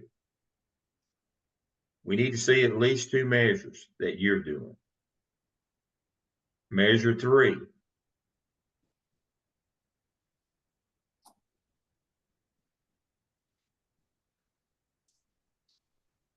To this one, if your study is qualitative and that your interview for interview focus groups. Measure 4, document analysis. You got to have 2 of these 4 so that we can triangulate when we get back to chapter 4 to the literature. You need at least 2 data sources. So we can triangulate back. Data collection, how will you recruit participants, including any incentives? Who, what, where, when, explain what does not work out as planned. If you don't have enough for your survey, questionnaire, and focus group, does that change the analysis? Does it change the method? Absolutely. Absolutely, if you don't have enough. Reminder emails. What if you need probing questions? What are they? We're going to drill down. Here's your alignment table. What are your research questions? What are your data sources? How are you going to analyze your data? Alignment to your theoretical framework. Now that's where I want to pause here.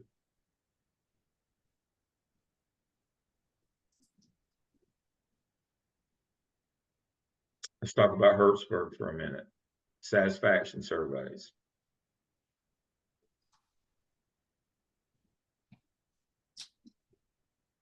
Hertzberg says satisfaction is not a continuum. It's 2 factors. You're either happy or you're sad. Motivators, hygienes. Satisfied, dissatisfied. When we survey, if we use a 5-point Likert scale with a middle choice of neither or neutral, that implies it's a continuum. That's completely conflicting with our theoretical framework with Hertzberg. He says it's not a continuum. That's his whole argument. It's not a continuum. So, we're going to ask things about what makes them happy and what makes them sad, but we're not going to give them middle choices. We're going to ask them what those things are. That goes back to the content of our survey. It's influenced by Hertzberg. What are the things that make you happy? What are the things that make you mad? That's how it aligns with our research questions and the things that we're going to ask. And then it also goes forward to chapter 5. If you've got 10 recommendations in chapter 5 from a Hertzberg study, I need to see 5 and 5. What does that mean? I need to see 5 things that we need to do more. But I need to see 5 things that we need to quit doing. If you're doing a Hertzberg study and you understand what he's teaching you, the 2-factor theory, you understand we need equal distribution in your recommendations of things to do, to keep doing or do more of. We need to see an equal distribution of things we need to quit doing. That's where it gets ugly. That's where it gets personal. To the sample that you pulled. But that's the whole nature of a Hertzberg study. In reality, you've heard me say this before. Letting teachers wear jeans on Friday an extra time this month does not make up for making them stay 2 hours for a faculty meeting on Wednesday. No amount of letting them wear jeans on Friday will make up for that 2-hour faculty meeting where you got up and exercised your ego like I do when I'm with y'all and just droned on forever and ever. The only fix for that is quit it. Went to the doctor the other day and said, Doc, it hurts when I rotate this shoulder you operated on. You know what he said to do? Quit it. Don't rotate your shoulder. I've told you not to do that.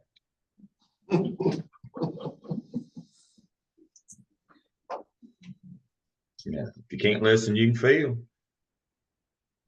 Yeah. But Doc, I can't throw overhanded anymore. Well, don't. If you're not playing anymore, why do you need to throw overhand? There you go. That's what we're talking about. If we're doing double loop theory, how that influences our study all the way through is that we're doing formative assessment. Fidelity checks is basically what. That's where the notion, you know, you've heard of Ardress's double loop theory your whole life. You just didn't know it. The theory of insanity, doing the same thing over and over again, expecting a different result. That's what double loop theory is you're not doing fidelity checks to make sure that you're implementing as, you know, and if you are and it's not working, then you need to change what you're doing. If you are implementing the program of fidelity and it's not working, you know, increasing the duration or the intensity, doing it more, doing it harder, doing it longer, will not fix it. It's not, it doesn't give you the intended outcome that you're looking for. You got to change. You know, if you're doing Maslow's needs, you know, if you're doing Getzels-Guba, I like Getzels-Guba.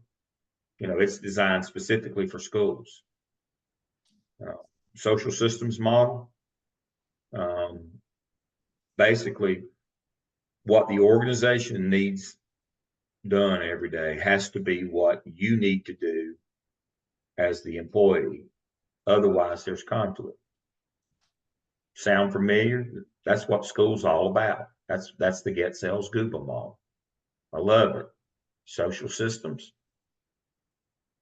What we need for you to do every day is what you need to do every day, and what you want to do every day, and what you do every day. And if not, there's a conflict. That's what the school business is actually about. Getting people to do what the organization and leadership. I'm talking about in EDLS from us.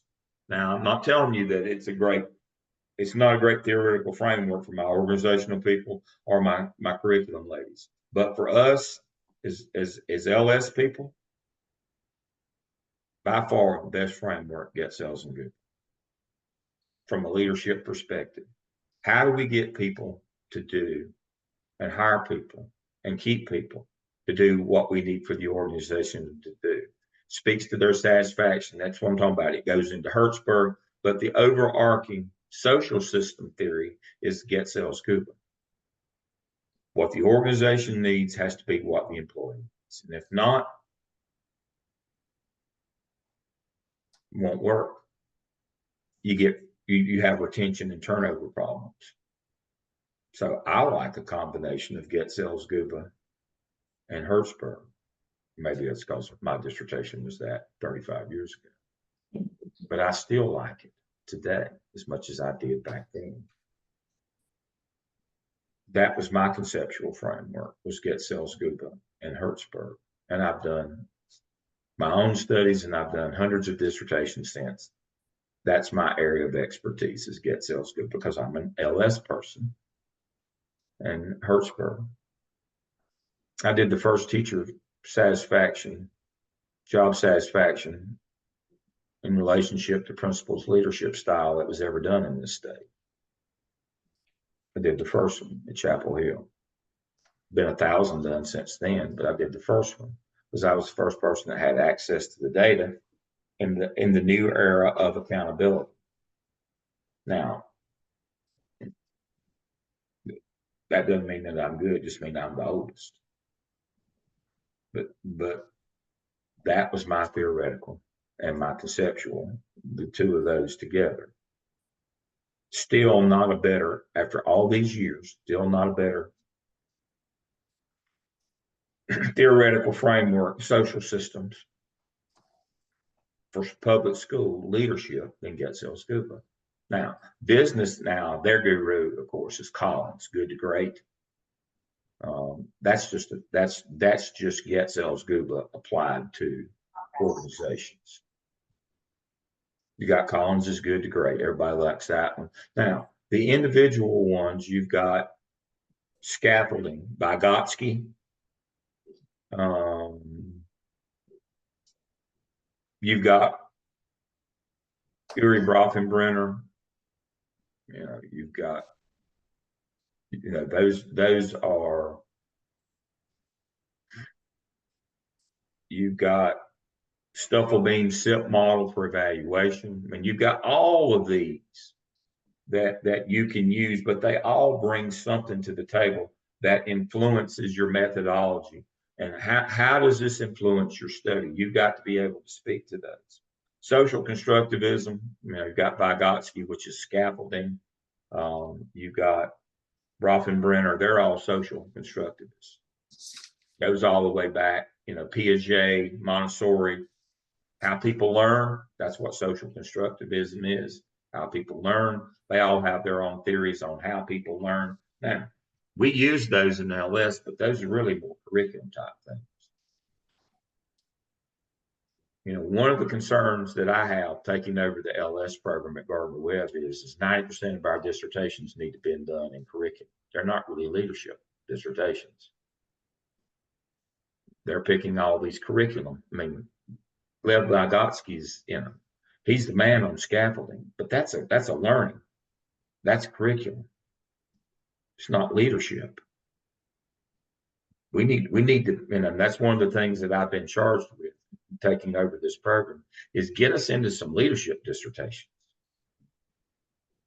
But when we start with learning theorists, then we do end up doing learning dissertations, which are curriculum. They're great, but that's there's one of those ladies sitting right in there. I'm married to one of them EDCI ladies. That's what they do. She's sitting right in there during, But we don't do those. We do LS. We do leadership studies. So at this point, you should be looking at your dissertation from the perspective of a school leader. That's where your theories come in. I'm not saying that we're going to throw out what you got, but one of the problems that we have with LS taking so long and struggling to get through is we're trying to put a round peg in a square hole. We're trying to do a curriculum dissertation in a leadership program. That's where you have all these conflicting opinions and it gets kind of muddled. If we focus on, we're doing leadership, we're trying to inform leaders with our dissertation, it becomes a lot clearer. That circles back to Hertzberg. All right, principal, bringing donuts once a month, you need to quit having them 2-hour faculty meetings on Wednesdays. You think that speaks to retention? Brandon Howard, you're sitting there, you think that speaks to retention? Absolutely it does. Absolutely it does. That's what we're talking about. That's how you're theoretical or you're conceptual. Now, Let's talk about theoretical and conceptual a minute. I'm watching our time here.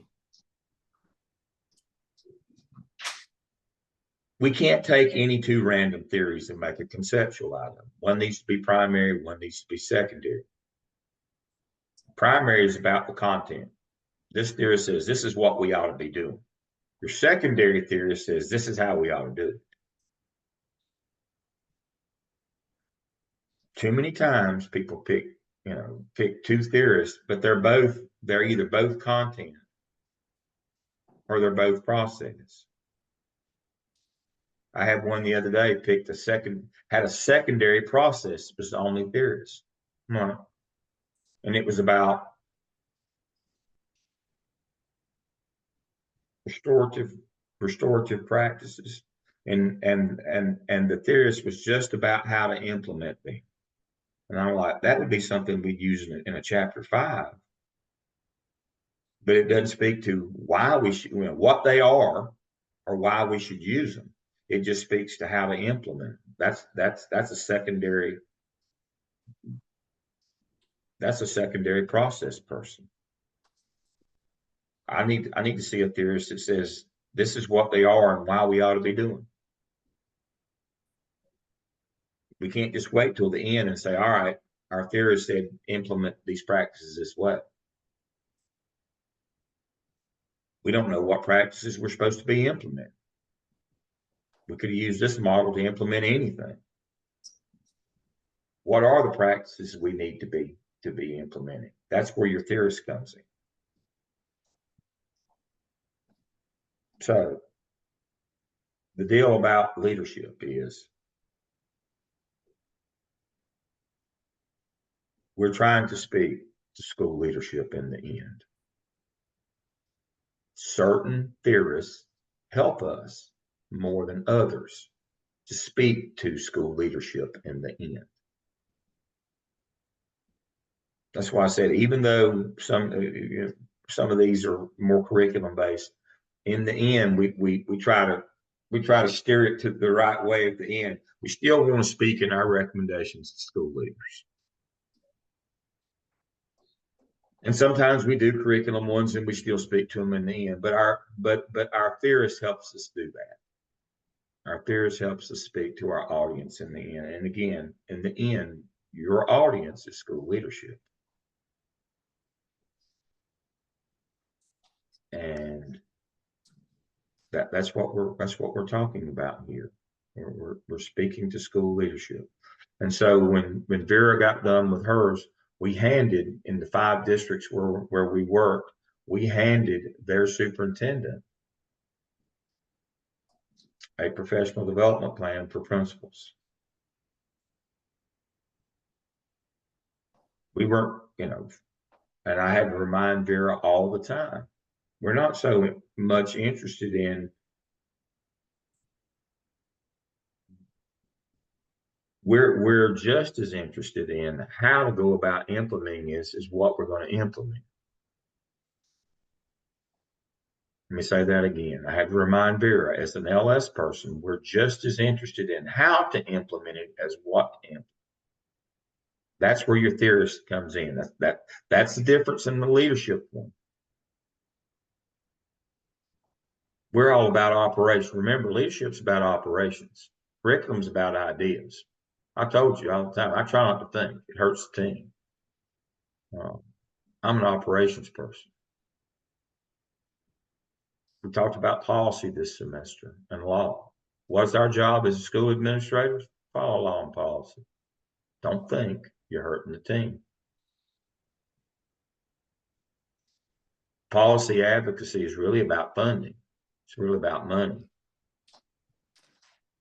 which leads us into our first ethical scenario today, or a couple of our ethical scenarios. We'll talk about those in a minute. But let's see, do I have anything else that I want to talk about? I've got 4 minutes left here. Describe each step in your analysis: visual, quantitative, how. We talked about that. This will be descriptive. Now, make sure that you don't use any inferential terms, ethical procedure assumptions, delimitation. Last thing, when you're filling out your IRB application, understand that words have meaning. And that's where we make mistakes on our IRB. We use terms like correlation. Correlation is a analytic tool, either Pearson or Spearman. It does not describe, for the purposes of research, it does not just talk about the relation. It's a measure. It means we're running that analysis, that we're going to run a Pearson's product moment or a Spearman's row to get a R score that measures the actual correlation between two things. So if you're not doing inferential statistics, if you're not running an analysis of variance, a straight or two-way or one-way or repeated measures analysis of variance, or you're not doing a linear regression or a stepwise regression or a Pearson or a Spearman, those are all inferential where we're trying to predict something. If you're not using those, don't use the word hypothesis. You said, but Dale, it says right here on the form, what's my hypothesis? You write down, my research questions are. That's why I said we don't do quasi-experimental. Those have hypotheses. We don't do those. You don't work at Wake Forest doing research for a living. We don't do experimental or quasi-experimental. So we don't have hypotheses. We have research questions. Unless you're doing now, as I said, Melissa, you saw she got through yesterday. She got her final notice she defended last week. She did quantitative only, and we did both repeated measures analysis of variance and a one-way analysis of variance. She could talk all she wanted to about correlation, association, those all those kinds of things. And she could speak to significance as well. Now, when you use the term significance, it's only meant to mean statistical significance. And you should only use it if you're running a chi-square. What is a chi-square? Chi-square tells us, is this data real? Doesn't speak to how meaningful it is or how powerful it is. It only speaks to, is it real or not? Is it due to chance or error, or is it real? Is it an outlier group? That's all chi-square is. You need to Google chi-square goodness of fit. It produces a p-value. P is less than 0.05. That means there's less than a 5% chance that what you found when you collected your data is due to chance or error or an outlier group. It's real data. It's really representative. Your sample is really representative of the larger population. We do this to multiple choice questions only. Let me say that again. We do this to multiple choice. So if your study does not contain a survey with multiple choice, should I ever see the word significance anywhere in your IRB application? No, that's a test. If I see significance, that means you're running chi-square. If I see correlation, that means you're either running Pearson or you're running a Spearman. If I see those terms. Understand, language has meaning. If I see hypothesis, that means you're running experimental or quasi-experimental as your methodology.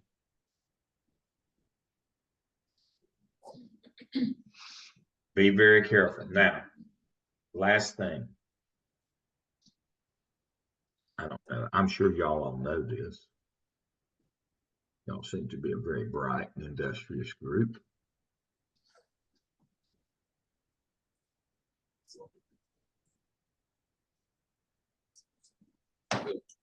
Have I shown y'all this before? Launchpad right here, where you find your email and Blackboard. Down at the bottom, there's a tab that says IRB. Yes. Yeah. Application, right here.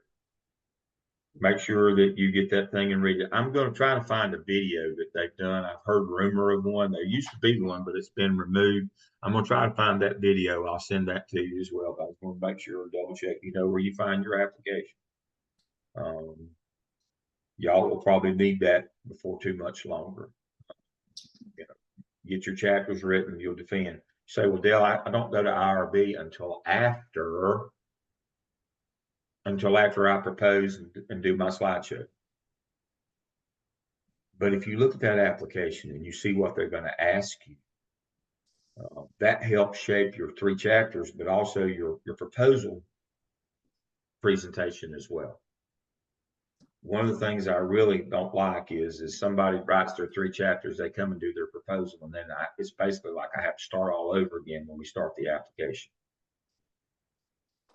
We really don't have what we need to do the application. We have to. So sometimes, you know, when they do their proposal presentation, what I do is, all right, go back to, you know, start your slideshow, you get, you know, start taking notes.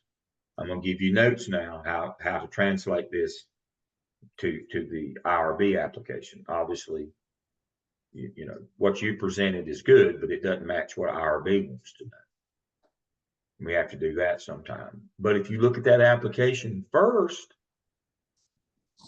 and align your chapters and align your chapter 3, your chapter 3 with that. So a good check of your work in chapter 3 is to look at the IRB application. Let me say that again. I brought it home. This is the benediction here. We talked about exclusively chapter 3 today. That was what we're going to do today. Your exam then, once you've written your chapter 3, is to look at that IRB application. Is everything that they asked me in IRB covered fully in my chapter 3? You can look at the outline that I just gave you, but a more comprehensive examination of your chapter 3 is that IRB application. It's more comprehensive. They get down in the weeds. So that's your exam. If you think your chapter 3 is done and it's good, pop up that IRB application and sit there. Does my chapter 3 answer every one of these questions fully that they're going to ask me? If not, I need to work on my chapter 3 now. But again, methodology is fluid. It has different rules, different reasons. Again, don't use focus groups for perception studies. That's one of the biggest errors I get. People want to do a focus group. If you're doing perceptions, you're going to do interviews. Quasi-experimental or experimental is off the table. You're picking between explanatory, exploratory, and conversion. If you're doing mixed, you can do straight quantitative, straight qualitative. Case study is really about the system that you're doing it in, not the topic. Most of the time, it's going to be longitudinal. If you're doing convenient sampling like Ann, it takes care of your bias problem in terms of picking your sample. You didn't pick the best 9. Numbers, I need 20 and 10. If you've got a large population, absent that, I need pretty much all of them. If you got small numbers and you still want to do a mix, we just need them all, or we need most of them. If you got 3, Lana, if you've got 3 in your sample, we get all 3 on interviews. 3 interviews is enough because we know automatically that those 3 are representative of the entire population because your sample is the population. These are just, pretty simple things. But, the last thing I'll leave you with before we go to a quick break, before we start our content, this is not McDonald's. This is not a dollar menu. You don't get to pick the choices that look the easiest or the quickest. Methodology has rules, and it has to be consistent. It has to be linear. If you make this choice, it means you've made that choice.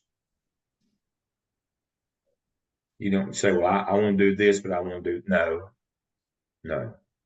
And remember, we need at least 2 different data sources. You need to collect data from at least 2 different sources, 2 different ways.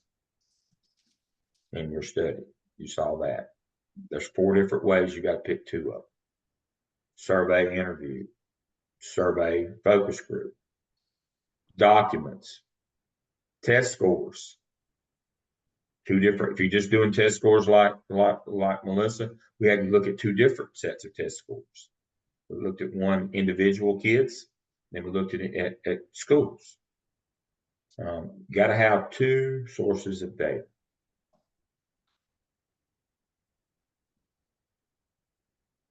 And you could say, but Dale, what about if we're just doing a narratology over on the qualitative? Yep.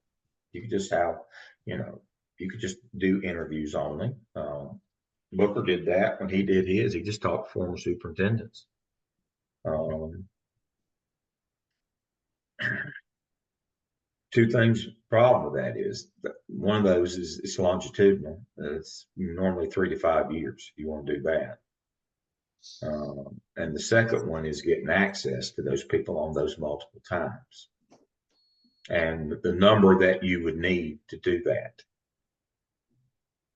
I mean, if you're going to do a narratology, you need to talk to the same people multiple times, but you need to talk to a lot of different people. It's possible.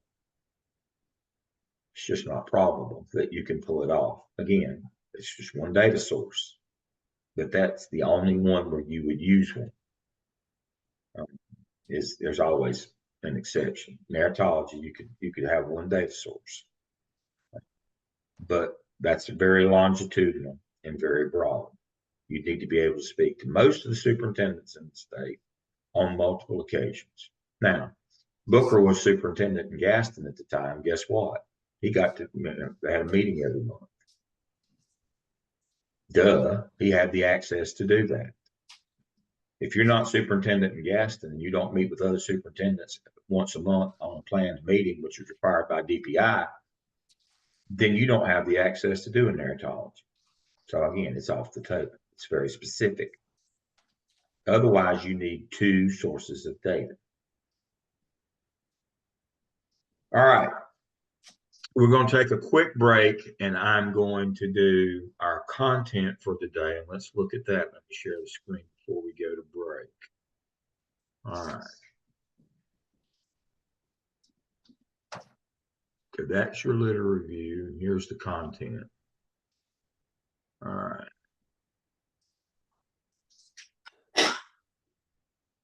So we've got our ethics 3 scenario and our ethics 4. And we're going to talk about, y'all are going to explain Leandro to me today. So when we come back, y'all are going to explain Leandro, and I put you some things in here to look at, and there's what our content was today, our dissertation content. So when we get back, y'all are going to, and I put your little PowerPoint in here just to quicken, quick and dirty so you could understand it. But you were supposed to look at, remember I left you last time, I told you, when we look at policy advocacy, we're actually talking, and that's our topic for the weekend. We're talking about money, aren't we? Advocating for schools is advocating for money. Remembering that at the federal level, we're competing for dollars for our programs there with other federal programs like housing. At the state level, we're competing with other places like community colleges, vouchers for private schools. We're competing for those state, but we're, in a larger sense in the state, we're competing with that 500 million in the budget surplus this year. Rather than giving it to schools, they put it in savings in order to do what? To do economic incentives to bring business to the state. We're competing with those businesses to get that money for our schools. And then to local level, remembering that the county commissioners fund our budget. Our school boards are unempowered. We're competing with the community colleges that they have to fund, city, county government, and all those services that the county provides, and also incentives for businesses. I told you the story of Rutherford County. The state gave them Facebook $100 million. The county and gave in kind, gave 20 million by buying the old mill, tearing it down, improving the site because it was built there on the river, the second broad, so it could generate its own power. I mean, if you're running a data center, what happens if your power goes out? Well, you got to have a backup. Just like at home, if you have a Generac home, they have to have a backup system. So they have their own power generating there on the river. The county tore the old building down, cleaned it up. By the time they got done, the county gave $20 million. Rutherford County to get the Facebook plant. The state gave 100. The 100 from the state came, instead of going to schools, went to Facebook. The 20 that the county gave went to Facebook rather than schools or community colleges or city county government. So understanding that policy advocacy is advocating for money at the federal level, versus housing or social welfare programs. We're looking for money for our 6 special POPs federal programs. Remember Title I, EC, those 6. We have to compete with other federal programs for money at that level. At the state level, we have to compete against other colleges, institutions, giving the money to businesses. And at the county level, we have to compete against community college, city, county government, and economic incentives. So policy advocacy is really about trying to get these 3 groups, federal, state, local, funding authorities to give us the money versus other worthy people who need money as well. That's what policy advocacy is really about in the end. It circles back to our very first task. Who are the policy players in your district? Number 1, your county commissioners, because they have the money and they either give it or they don't. They give it to Facebook or they give it to you. They give it to Isothermal Community College or they give it to you. They buy all new fire engines and police cars or they give it to you. That's what policy advocacy is really about. Not the individual policies, but who gets the money. Who gets the money? All right, we'll be back at 11:20. And we'll see if we can finish up by noon today. How's that sound? We'll be back at 11:20. It's 11:14. I'll see you in 6 minutes. Yes.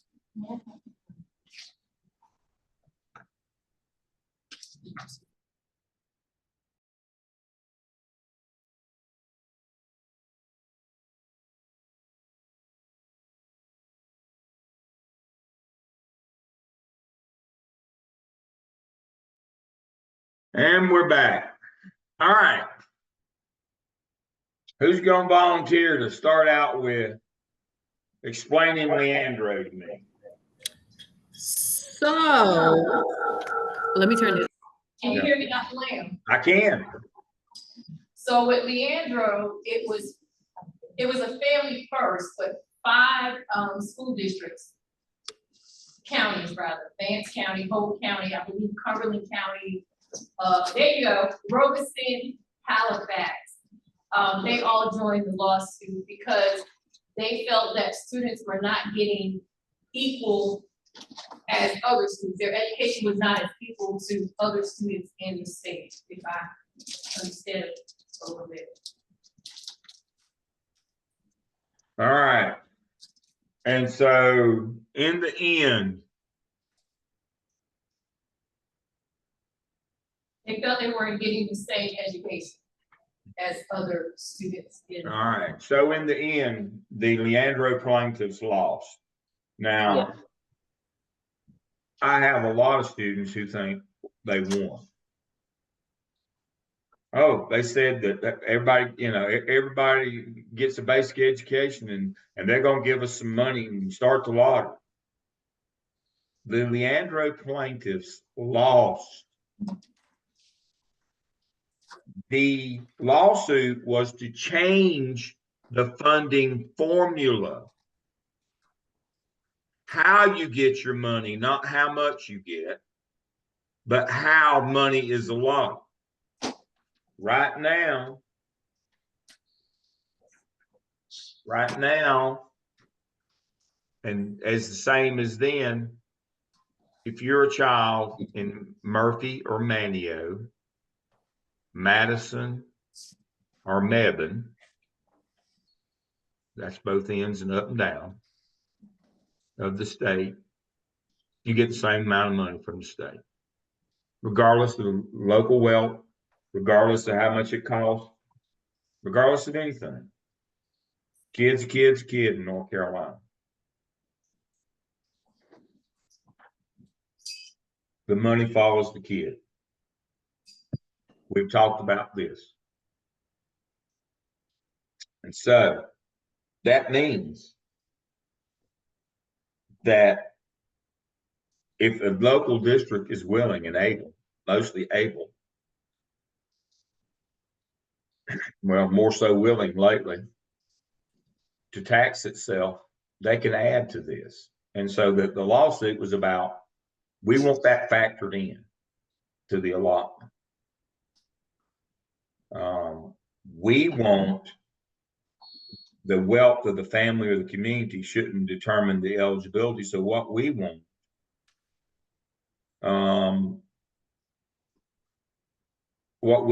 is a district power equalizing. We want you to give the wealthy districts less and give us more. So at the end, we end up spending the same amount for every kid at the end. We've talked about that before. Communities that like that or not like that, but it seems like the right thing to do. But what was held was this.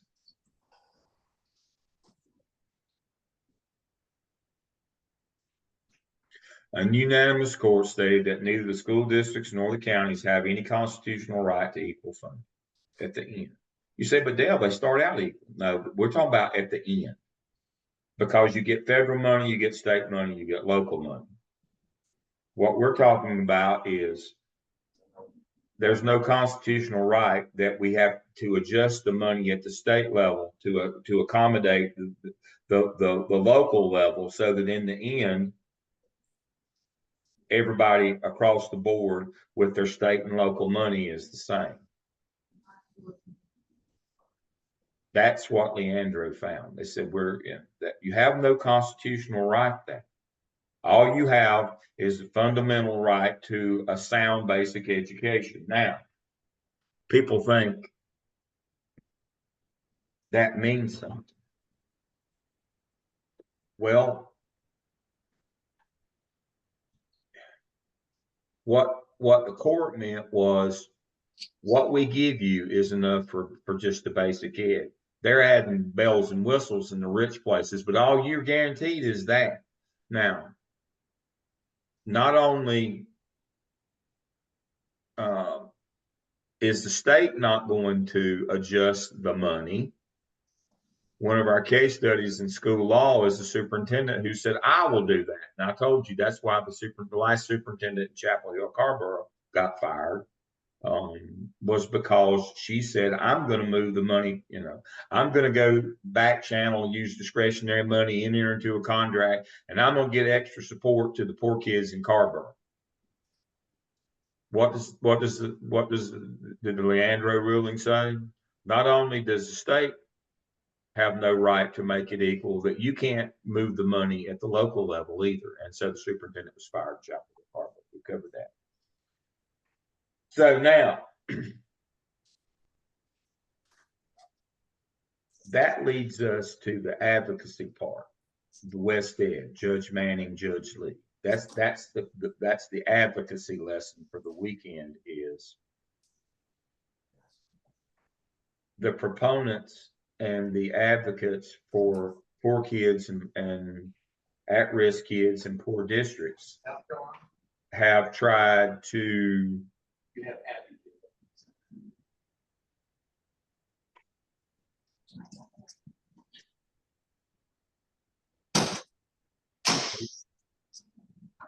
Are we good? That was Dr. Stone that said. Yeah, he came in to check on us. Okay. So the very language in this that was intended to say 90-90 boo-boo, you only get the basic, is exactly the language that the advocates for poor kids in poor districts have used to say, you said we get an adequate basic education. Yeah, that's all you get. What we give you covers that. And well, what's that determined by? Well, whatever we give you is enough. And so what they argued was that just by saying this is enough to get that what you're giving us doesn't cover the basic education. And that's when the lottery occurred. Of course, the lottery produces no money. It's just a little bit of capital money. We talked about where capital comes from. That's the local has to, do the buildings and grounds. But in the end, Judge Manning and then Judge Lee, the bill is up over $2 billion now. That Wested, the independent group that said what you've been given has not been adequate for a sound basic education.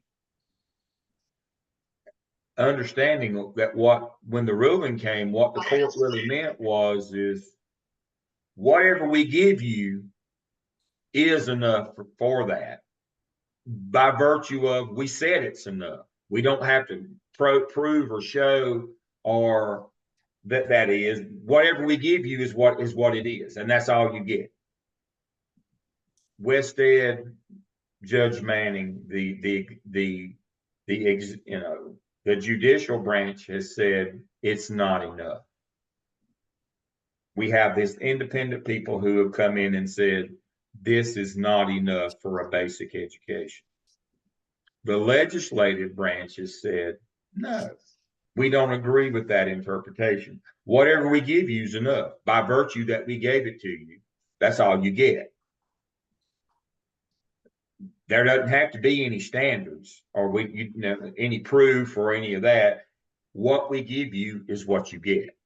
That's their argument over on the legislative. The judicial side said we have to look at standards. If you're saying you're giving them enough for a basic education, here are the standards of a basic education. Are you meeting those? And the legislative branch says, no, we don't have to meet any standards. We just, whatever we give you is what a basic education costs. That's what a basic education means is you get education till the money runs out. That's it. Can you see the argument there between the two branches of government? Yeah. One says there are standards here. Are you achieving them? The other says, this is the money. This is what you get, period. It's not about the standards. That's the argument. That's the policy. That's the advocacy piece that's happening right now in North Carolina. The judicial branch is saying, you're not meeting these standards. The legislative branch says, we don't have to meet standards. Whatever we give is what you get.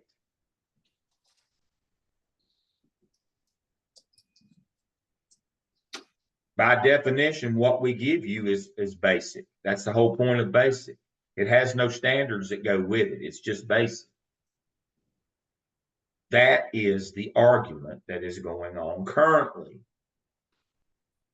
based on the Wested report, the independent group that came in and said these people aren't getting a basic education.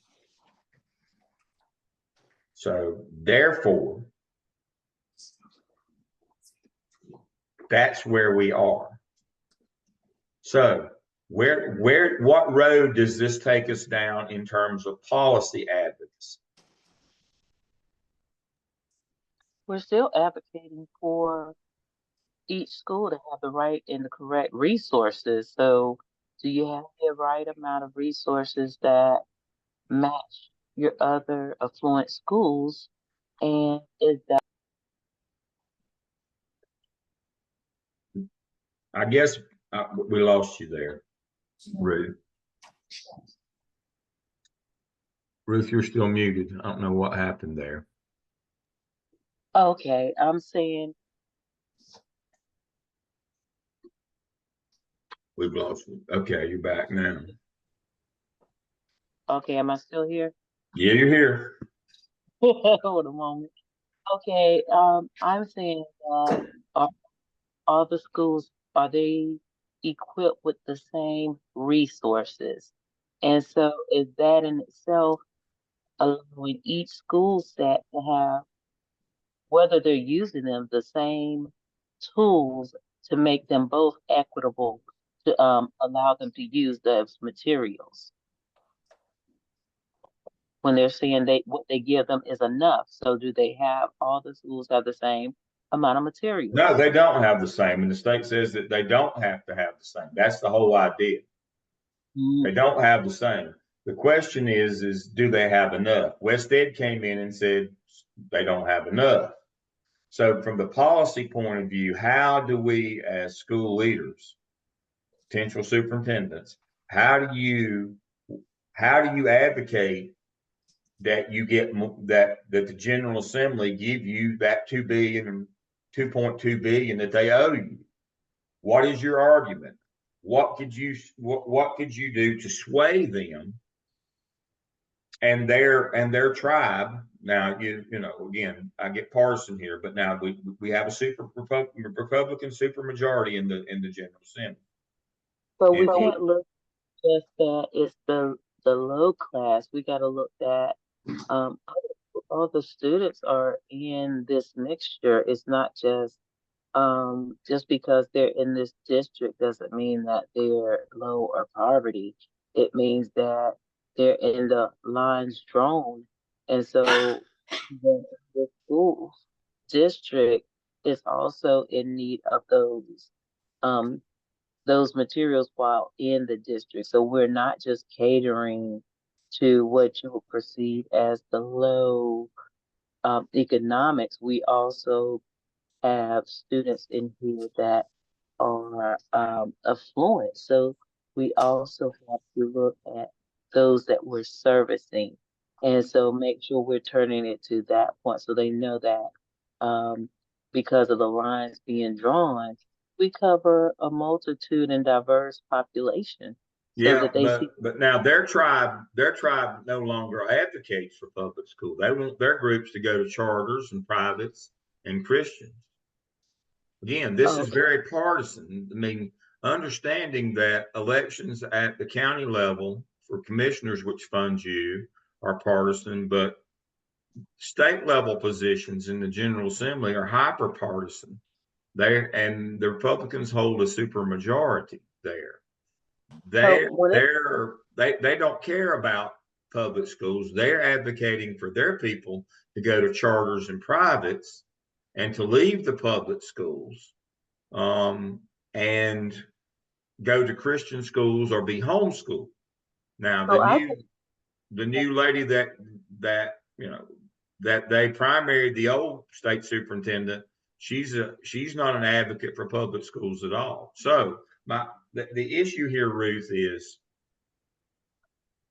you're looking at it at the individual school level, okay instead of policy, advocacy. What I'm talking about is as a superintendent. Now this is a superintendency mhm, program. What do you do at the state level? At the mhm, state level mhm. to change the funding formula or to change the funding that comes to individual school districts to change the outcomes for the lives of these kids. Policy in the end is about money. Mhm.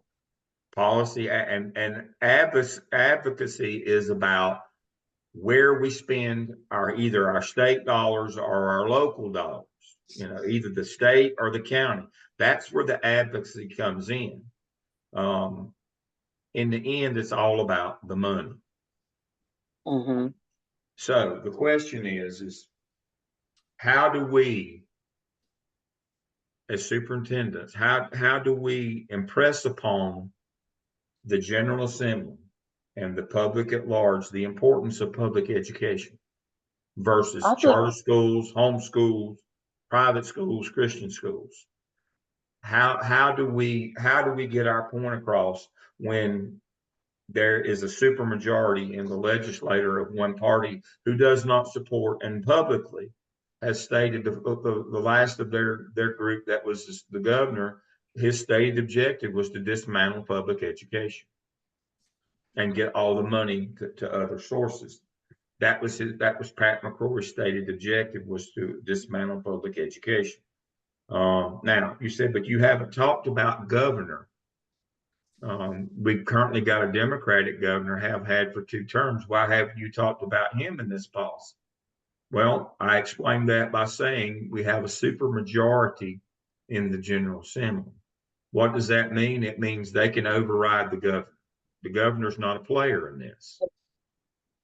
The only player here is the judicial branch and the legislative branch. The executive branch is not a player because of the strength of the legislative branch, because they have a supermajority. That takes the executive branch out of the equation. They don't have a seat at the table. So what do you do as potential, your superintendent candidates here in this program? That's the whole idea. What do you do from a policy advocacy point, which means money? What do you do? What is your argument to either your county commissioners or to the General Assembly? What is your argument that you should be funding us and not other things?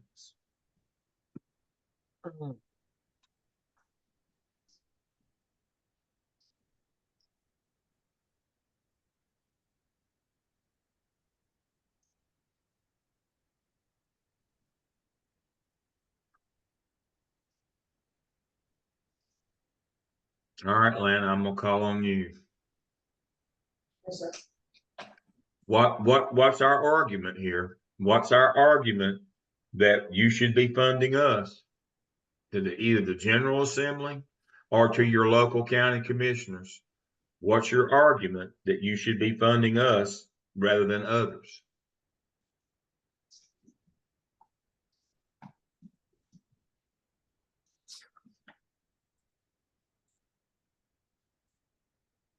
Well, and I was listening to her too. It's no other way. It kind of seems like it's kind of based on perception to me. Because we can say that we can have 1,000 reasons why, but it doesn't mean, they're gonna do it. Yeah, but you need that. I mean, you're exactly right. They don't have to. I mean, we've established that, but the notion here is you should be able to articulate an argument as to why and state your position in policy advocacy. That's the whole notion of this exercise, is to become policy advocates. Right. I understand right now that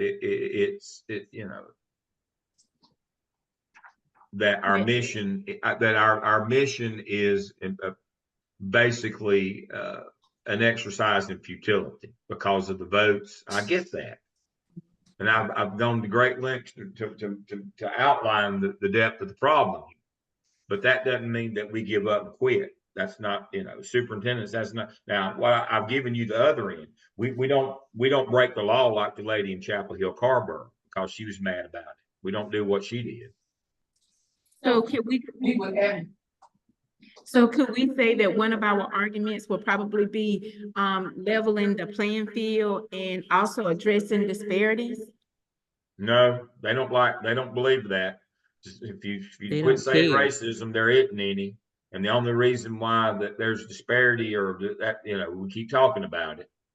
That pokes the Republicans when you say stuff like that. You can't appeal to them basis diversity, equity, inclusion.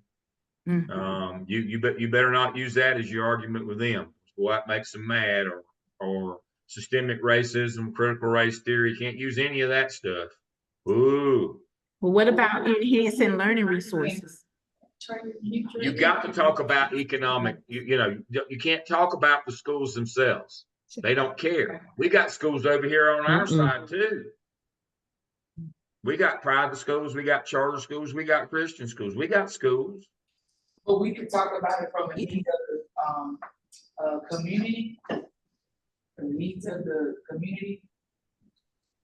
Like, could we could we take the approach of, not that we're advocating, but not so much as the schools, but like, kind of like the community in which we live, you know, I guess what I'm saying is, you know how like when we go to like the meetings, like we were talking about earlier, and if we go to a meeting and everybody's voicing their opinions and stuff like that, like a community meeting or whatever, when we take that approach, could we kind of take an approach from that standpoint, like the needs of the community, because the kids come from this particular. But again, the other schools are going to advocate the same thing. We need, what is unique about us? So Dr. Lamb, if you think about Wake County with 198 schools, 199 next year, each school has its own distinct population, and you know the schools who are set in the wealthiest parts of Wake County, whether we call it old money, new money, and no money, they still get the same funding. So just like the ones that come from the old money, if you have a board meeting and you're advocating for the schools that come from no money, we'll say, those people with money still want they want what the other kids have. Absolutely. Because they want more. They want more. So they want to get what the schools that don't have money, they're going to get that money, but they also have a community base that's going to put money into that school. Right. So, yep, that's exactly right. You know, you think rich people would be content with what they have. They're not. No, they want more. They want more. Somebody else has plus more. Yeah. I told you the story when I was at New Hope. The gifted parents came in and were mad. We were paying for a gifted teacher separate, you know, out of the local budget. They came in mad that she didn't have an assistant like the EC classes had. And when I said, we're already buying you a teacher, you don't get an allotment for a teacher. This is federal over here. We're not having to pay for this. They said, well, if we can't have a teacher assistant, we want you to take the one out of their room. No, get out of my office. You know, and I didn't say it that nicely, but yes. But I don't know that I have an answer to my own question, but here's the thing that you're going to have to do. You're going to, as a school leader at the central office or at the superintendent level, you're going to have to advocate for public schools, not based on school itself, because there are alternatives that they'll say the same thing, but based on the very notion of the Constitution, the preamble to the Constitution, that we're the tired, the huddled, the masses, you know, we'll take anybody, and that that we're talking about the foundation of democracy here. And that's, in my opinion, that's the only valid argument that you would have. You know, these people that wave the flag and scream patriotism and democracy, you turn their own game on them. That's the only option I think that you have. And even that is just like, seem like working, like now we're in that predicament that you're talking about. And it's like, that doesn't resonate for them either. And then it's like, so we're also teaching. Yeah, they have no shame. You can't shame anyone. We're teaching anyone that has a pulse.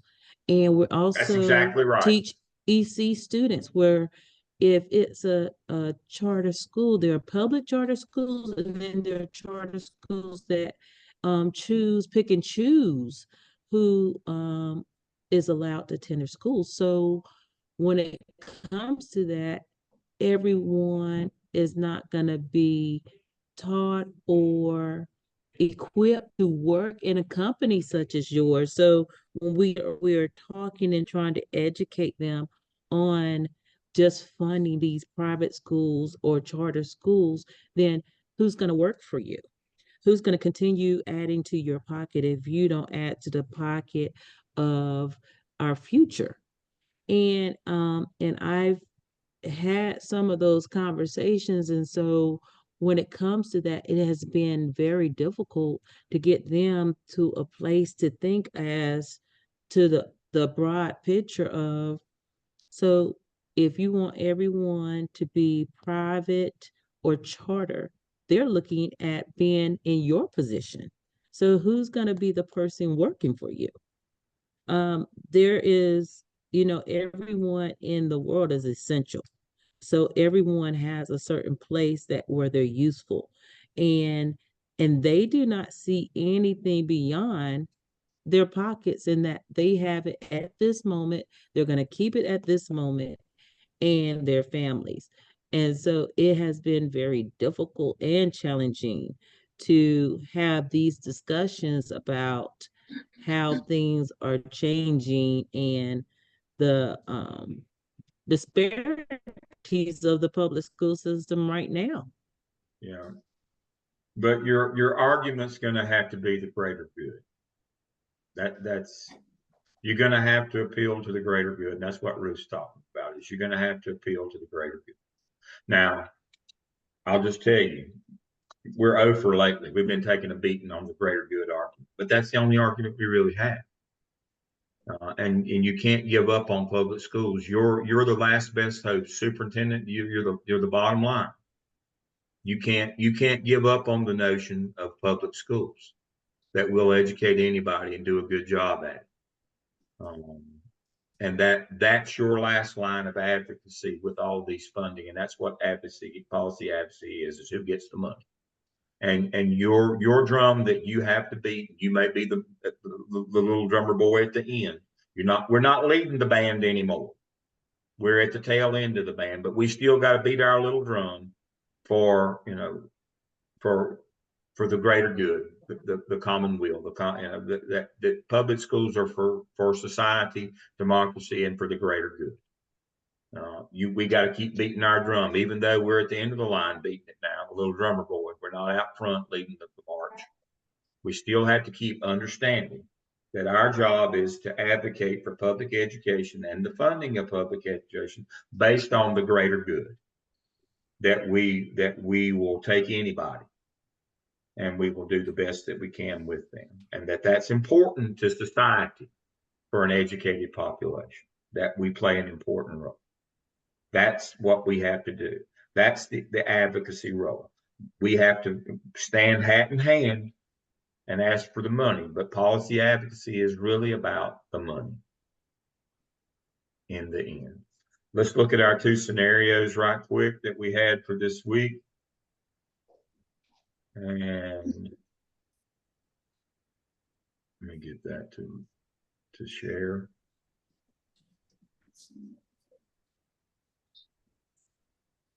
All right. Holton High School supported parents of all Yasser Foundation. He wants to meet with you. He wants to change kids in class, right? But it has more to do than boyfriend, girlfriend. It's going to determine who's going to be the valedictorian. All right. Somebody explain to me the ethical thing to do here. Now this one's like a couple of the others. This one's a trick too.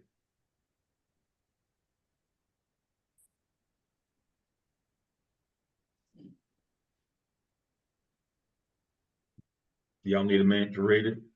Yes, sir. Need me to put it back up on the screen or? Yes.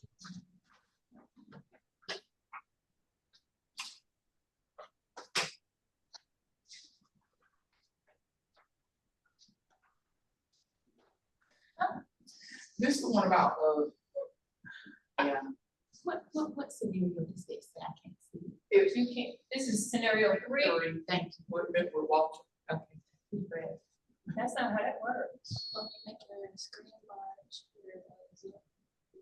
Now, It's gonna take more time just for me to ask that question, but I appreciate that.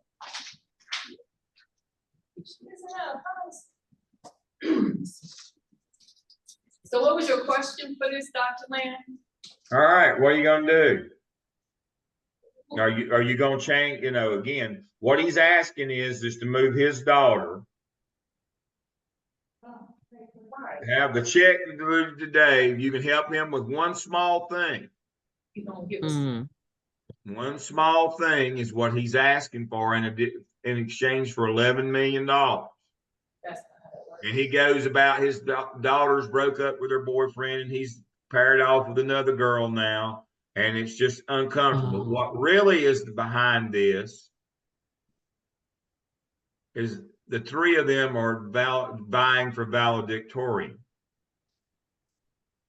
Without him saying it, what you know is he wants you to put his daughter in the easier of the teachers, in AP calculus.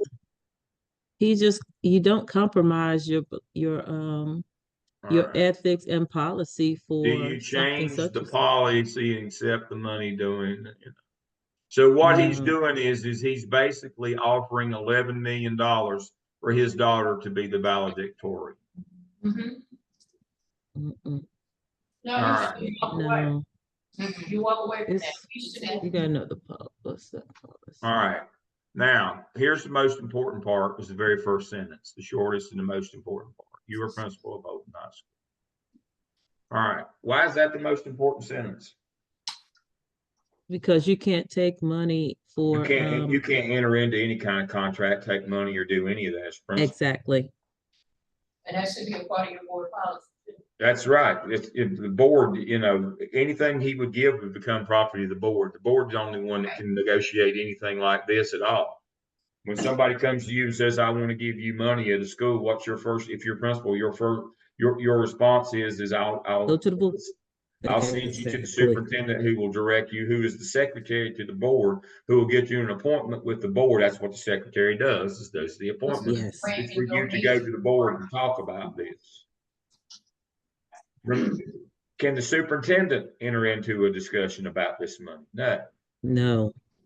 But you can't have them contact the superintendent's office, because the superintendent is what? Secretary to the Board of Education. That would get them on the agenda to speak to the school board. So the first thing is understanding the law and how it works, and that policy is you can't enter into any kind of discussion or contract with this person to begin with. Your job immediately is, oh, you want to give something?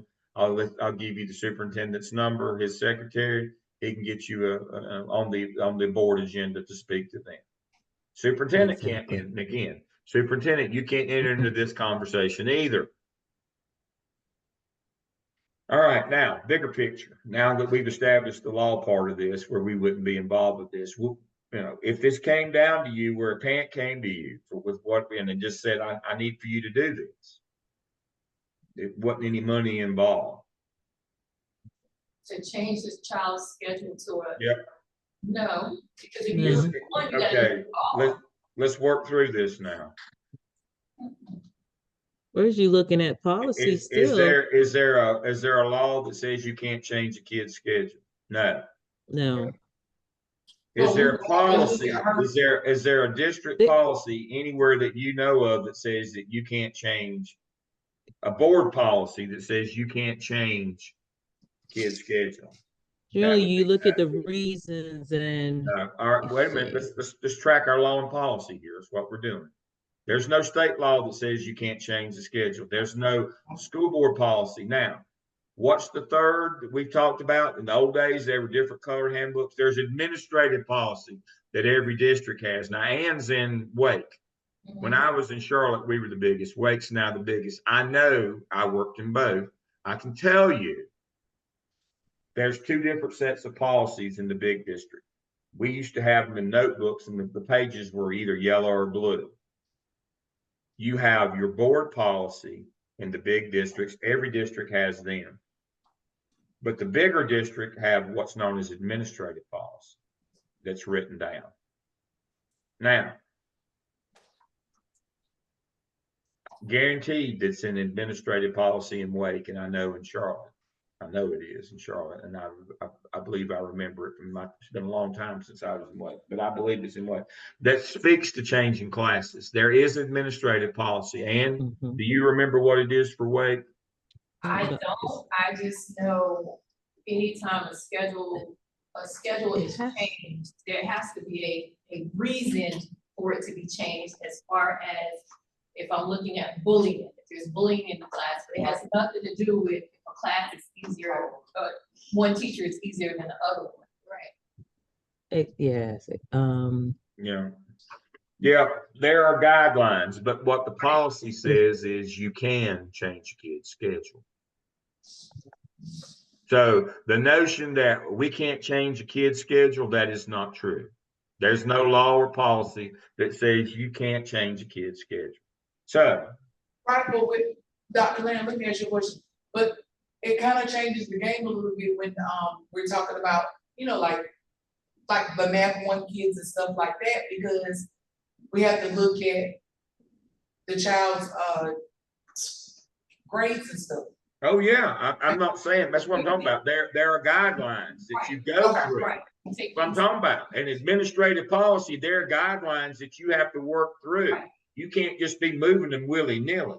But Right. the Right. policy does not say, the administrative policy does not say that you can't change a kid's schedule. There are conditions, there's reasons, there's things you have to, that's what the policy says. Okay. But what it's And then- basically saying is you can, but you got to follow all of these Right. guidelines. Again. So. And then you're thinking about valedictorian, you're thinking about the time of the year that this is being asked. Well, second semester, I'm thinking probably the senior year when you get to AP calculus. It's no, I mean, that's the way it was when I was high school principal. So we're talking about either first semester of senior year or second semester of senior year. It's late in the game. But now, one of the things that you got to understand is there is no rule that says you can't do this. There is no rule, no policy. There's nothing that you could stand on and say, I'm not doing this because I'm not allowed to. This is one of them, you guys stand up and say, I'm either doing it or not doing it based on me. Right. And then you have no political cover is what I'm telling you. That's why that's why you have no political legal policy, political being policy. You have no policy or legal cover here. You have to make this decision based on your personal power. You have no cover. And then also you're letting them know that if the schedule is changed, it may not be conducive to the schedule she used to have. So if she used to leave at a certain time, that might change. That's all part of it. But in the end, the learning piece of this is not that. The learning piece of this is you got to stand out front. Yeah. Is this the hill you're willing to die on? You got no political cover. You've got no policy or legal cover is what I'm telling you. Okay. Any decision you made can be appealed to your boss. You are a high school principal, can be appealed to the area superintendent or the superintendent. Any decision that you make. Forget about the money. Remember, that can't be a part of this. Dr. Lamb. Understanding that you have no cover. What are you going to do? Dr. Lamb. Yes. In my experiences and looking at this, if I looking at this scenario, no money, the no money piece, me personally, I would not move the child because of the underlying reasons of why this parent wants this child moved. Right. If you want your child moved so that they can have a better chance of becoming valedictorian because this teacher is hard. But also, if you look at the fact of if the child and the boyfriend were still together, the letter would have never been written. Right. Well, so that's a good answer. I like that. And making that stance, you got to be prepared for the backlash because you know the conversation is not going to end there. No. The conversation is going to the next level. That is correct. And you also have to take into consideration what type of school board that you have, because if the possibly have a school member there You're breaking up. We can't hear you. But Brandon is So- exactly right. Eventually, who's going to make this decision? Dr. Lamb, I'm confused or concerned about why he even took a meeting at 8:30 in the morning on a, what was it, a Sunday with this parent? Yeah. I mean, as a principal, you had that conversation with that parent. Why would you say, come and meet with me? Do principals do that? I mean, I don't know any principals that would take a parent meeting on 8:30 in the morning on. Well, the whole idea of this one is for you to understand that this is an important parent. That's why he took an 8:30 meeting. Yeah, No. But again, this is about classism as well. Would right. we take if we had a Title I kid, would we take an 8:30 meeting with their parent on Sunday morning? Of course not. Exactly. And that's exactly the point here is you know, the notion here is in the end, you've got to be consistent. You have no political cover. Who the kid is ought not matter in terms of the wealth or any of those things. You can't get into the money. That the wealth means nothing to you as a principal, because you can't take money or you can't take gifts or you can't enter into any of this stuff. So in the end, you have to ask yourself, as Brandon said, this is going to end up at the school board. Is this the hill you want to die on? But what I would say is you can't be arbitrary. You either change everybody's schedule that comes to you or you change nobody's. Correct. That's how this works. Remember our two standards, arbitrary and capricious. So either you change everybody's, not or you change nobody's. And then understanding when you change nobody's, every one of them is going to eventually end up at the school board. And they can do whatever they want to do, but you can't pick and choose, because you would be legal that you can be sued because you picked and choose because you were arbitrary. So in the end, this case is really about arbitrary. You got to decide one way or the other and be consistent for everybody, regardless of that's why I said this is again, this is a gotcha. None of that stuff matters about who the parent is or the money. You can't take the money. In the end, this is you have no political cover. You have no legal, no policy, nothing covering. So that means you just have to not be arbitrary. That's what this case is really about.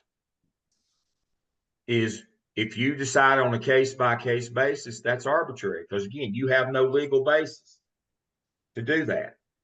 You either have to let everybody switch or nobody switch.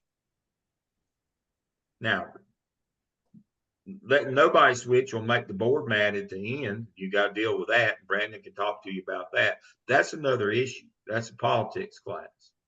Policy class is everybody changes or nobody changes.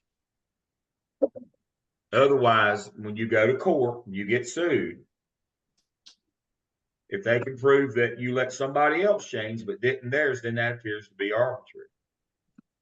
You have no political cover. So you have no policy cover in this. So you have the standards of arbitrary and capricious kicking. So whichever way you want to go on this one, understanding that it has to be consistent with, you have to do this every time. That's the learning piece, is whatever you do, you have to do every time you do. Either nobody changes or everybody changes. That's the part you got to understand. All right, looking at the other one.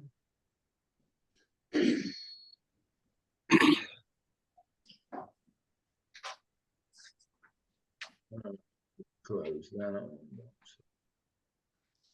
We can close that. We can close that.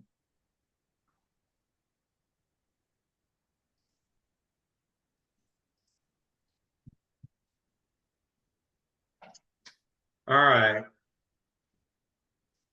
And so all this stuff again is just to confuse you. And so the question here is you had a lady that that needs to sub can't afford a sub, going to bring in her sister-in-law or sister or whatever it is.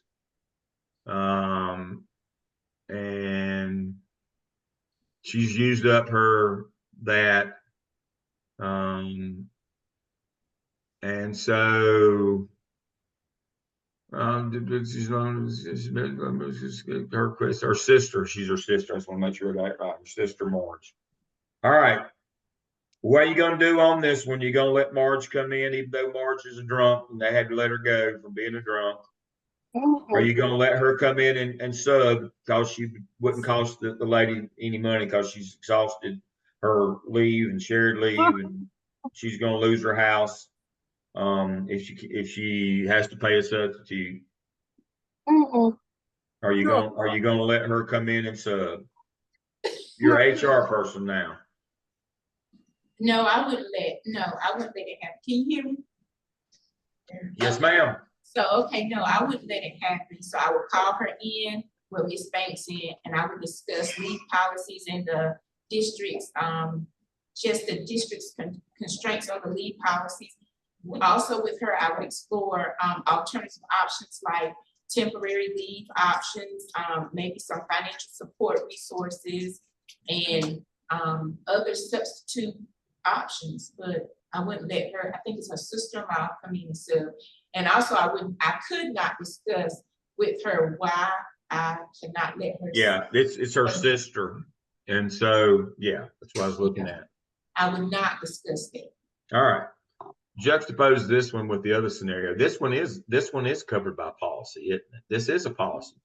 This one's real simple. Marge is not an approved substitute. Can we use her? No. We have a policy. Now, because of her separation agreement, could she ever be an approved substitute? No. No. If she had to separate, she can no longer be a substitute. That would be state law. She can't be a substitute. You don't have to, the terms of the agreement that she left under, that doesn't matter.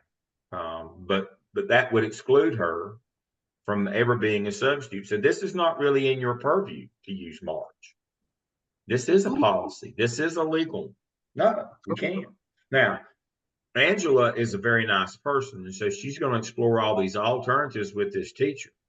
And you would hope that your HR people would be kind like that. But the crux of this case is you have a policy. Are you going to follow?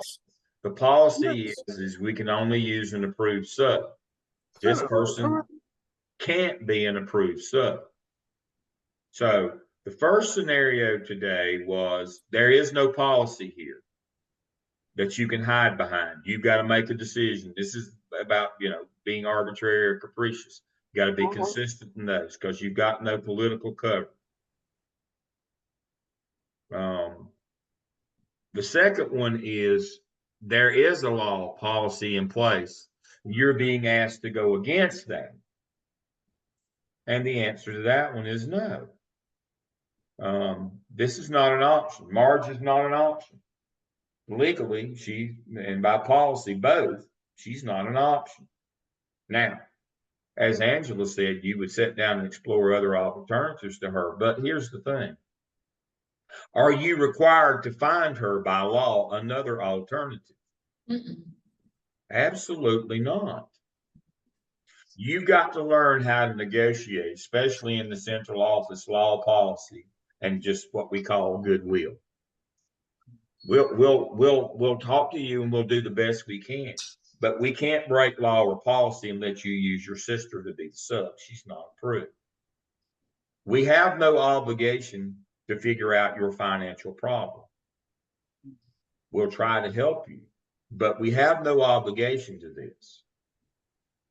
Now, one of the things you got to be careful of in the central office is when you say, I'm going to help you, you basically appoint yourself with standing in this where you may have to follow through now if you make promises to her.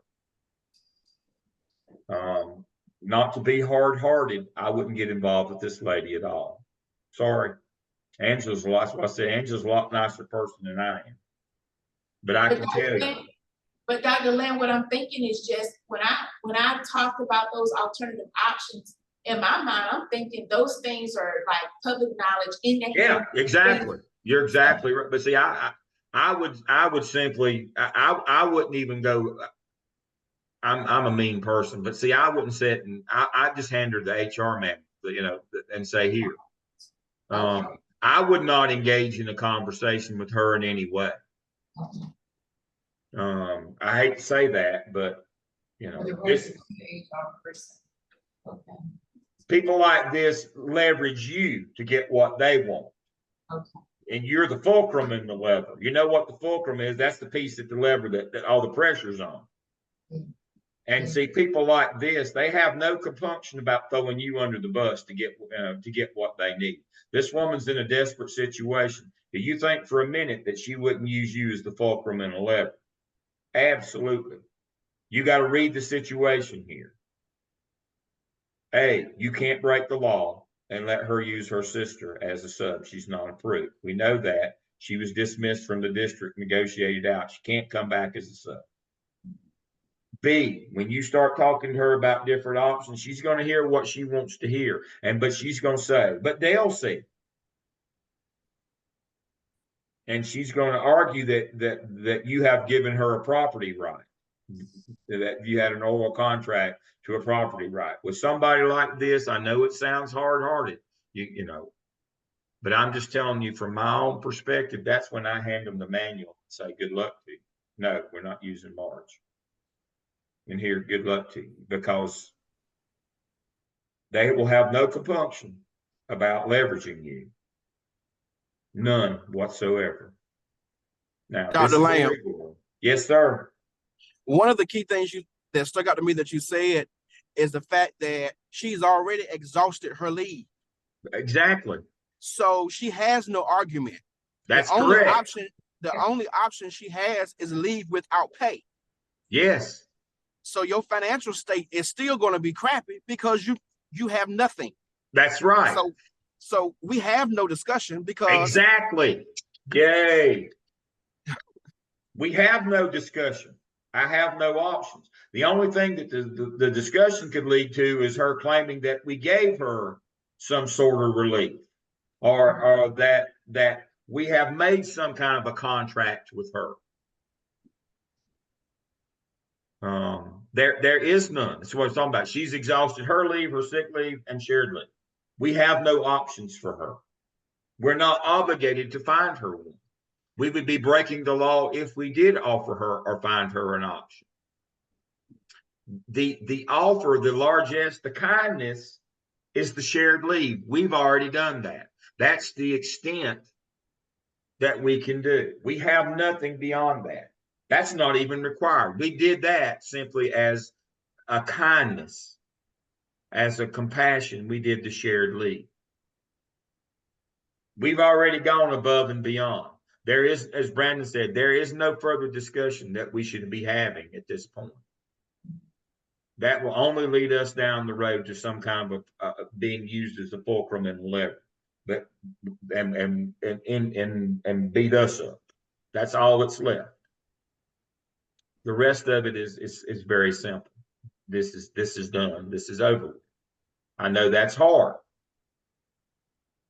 but you can't. If the discussion that you have with this lady would only extend a property right to her of something that you can't deliver, or her claim that you've extended a property right to her. The shared leave was the property right that the district offered. And beyond that, there is no discussion. She did have a property right to that shared leave until it was exhausted by the parameters of it.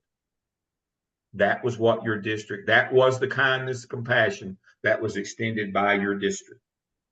When that shared leave is up, it's over. There is no further discussion. That would only lead to her claiming another property right that you extended her something else. You do not have the right to do that. It ends with the shared leave. Now, question is, do you have to do shared leave? Do districts, are they required to do shared leave? No. But if they do, that is a property right. Can they pick and choose who they give it to? No, has to go to everybody. So again, goes back to arbitrary and capricious. If we do shared leave, does everybody get it? Absolutely. Or we can do it where nobody. We don't have to do it, and then nobody gets it. We either have to do everybody or we have to do nobody.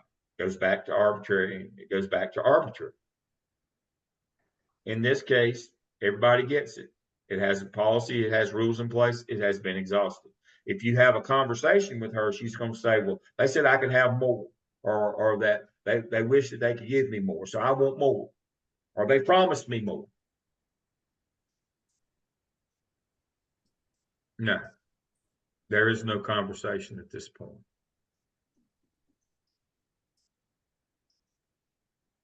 That's where we are with that ethical scenario. But again, the legal piece is everybody gets shared leave. Hers is exhausted. We can't break the law and hire our sister, Marge, the drunk. We can't do that. She's not an approved sub. You say, well, we'll just get her approved as a sub. Did we get her approved as a sub? No. We'd be breaking the law to do that. So anytime you're looking at policy, understand you have to look at law and policy together. And you have to understand the difference between board policy and administrative policy in a school district. Sometimes, again, the beauty of working in Charlotte back in the day is they define them clearly. They put them in notebooks with different, because this is board policy. There's no debate on this. Administrative policy we can talk about. We can change it. But you can't change board policy. You have to comply with it. That's the way that works. All right. Does anybody have anything else today? Now, tomorrow, y'all have your presentations. We'll finish up our last presentations tomorrow. So we'll be on at 9 and we'll finish that up. I appreciate your indulgence with me. Unfortunately, I did not, again, I the lowest level, but I still tested positive last night check. So I get another check tonight. And if that doesn't work, I'll have to go to more medication, but hopefully it'll be gone by tonight's test, so that I can get back on the road again. And so I'll be back in Goldsboro next semester, and I'll have and we'll hook up and talk then.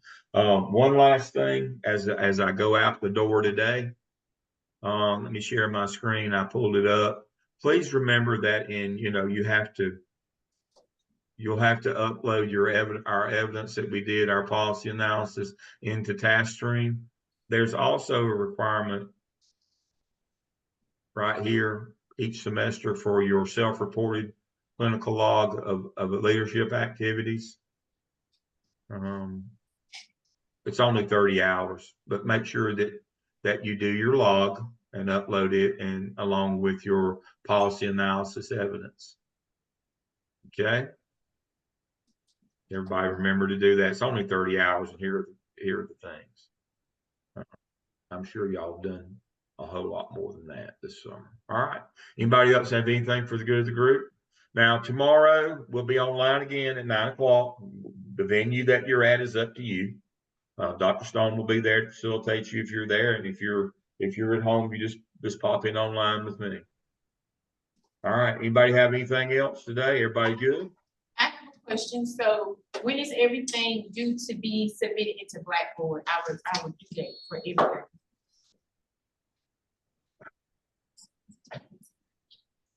Next Friday, I guess. Isn't that the last day of summer school? Last day of summer school is Friday, August the 2nd. Yep. So I don't know. Following Monday is better. So what's the following Monday? August the 5th. Everything's got to be in there by 9 o'clock. August the 5th, I believe. I beg your pardon?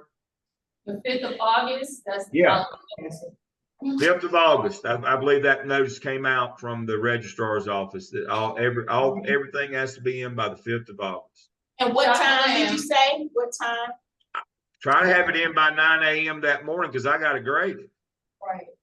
Dr. Lamb, my question is for the ethics scenarios, we still have to reflect on those and submit those as well? Yeah, just reflection might be 2 or 3 sentences. Okay.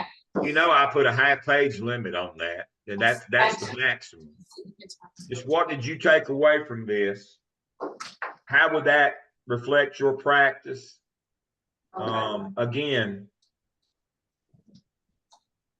both the evaluations for both teachers and administrators in North Carolina is they reflect on their practice.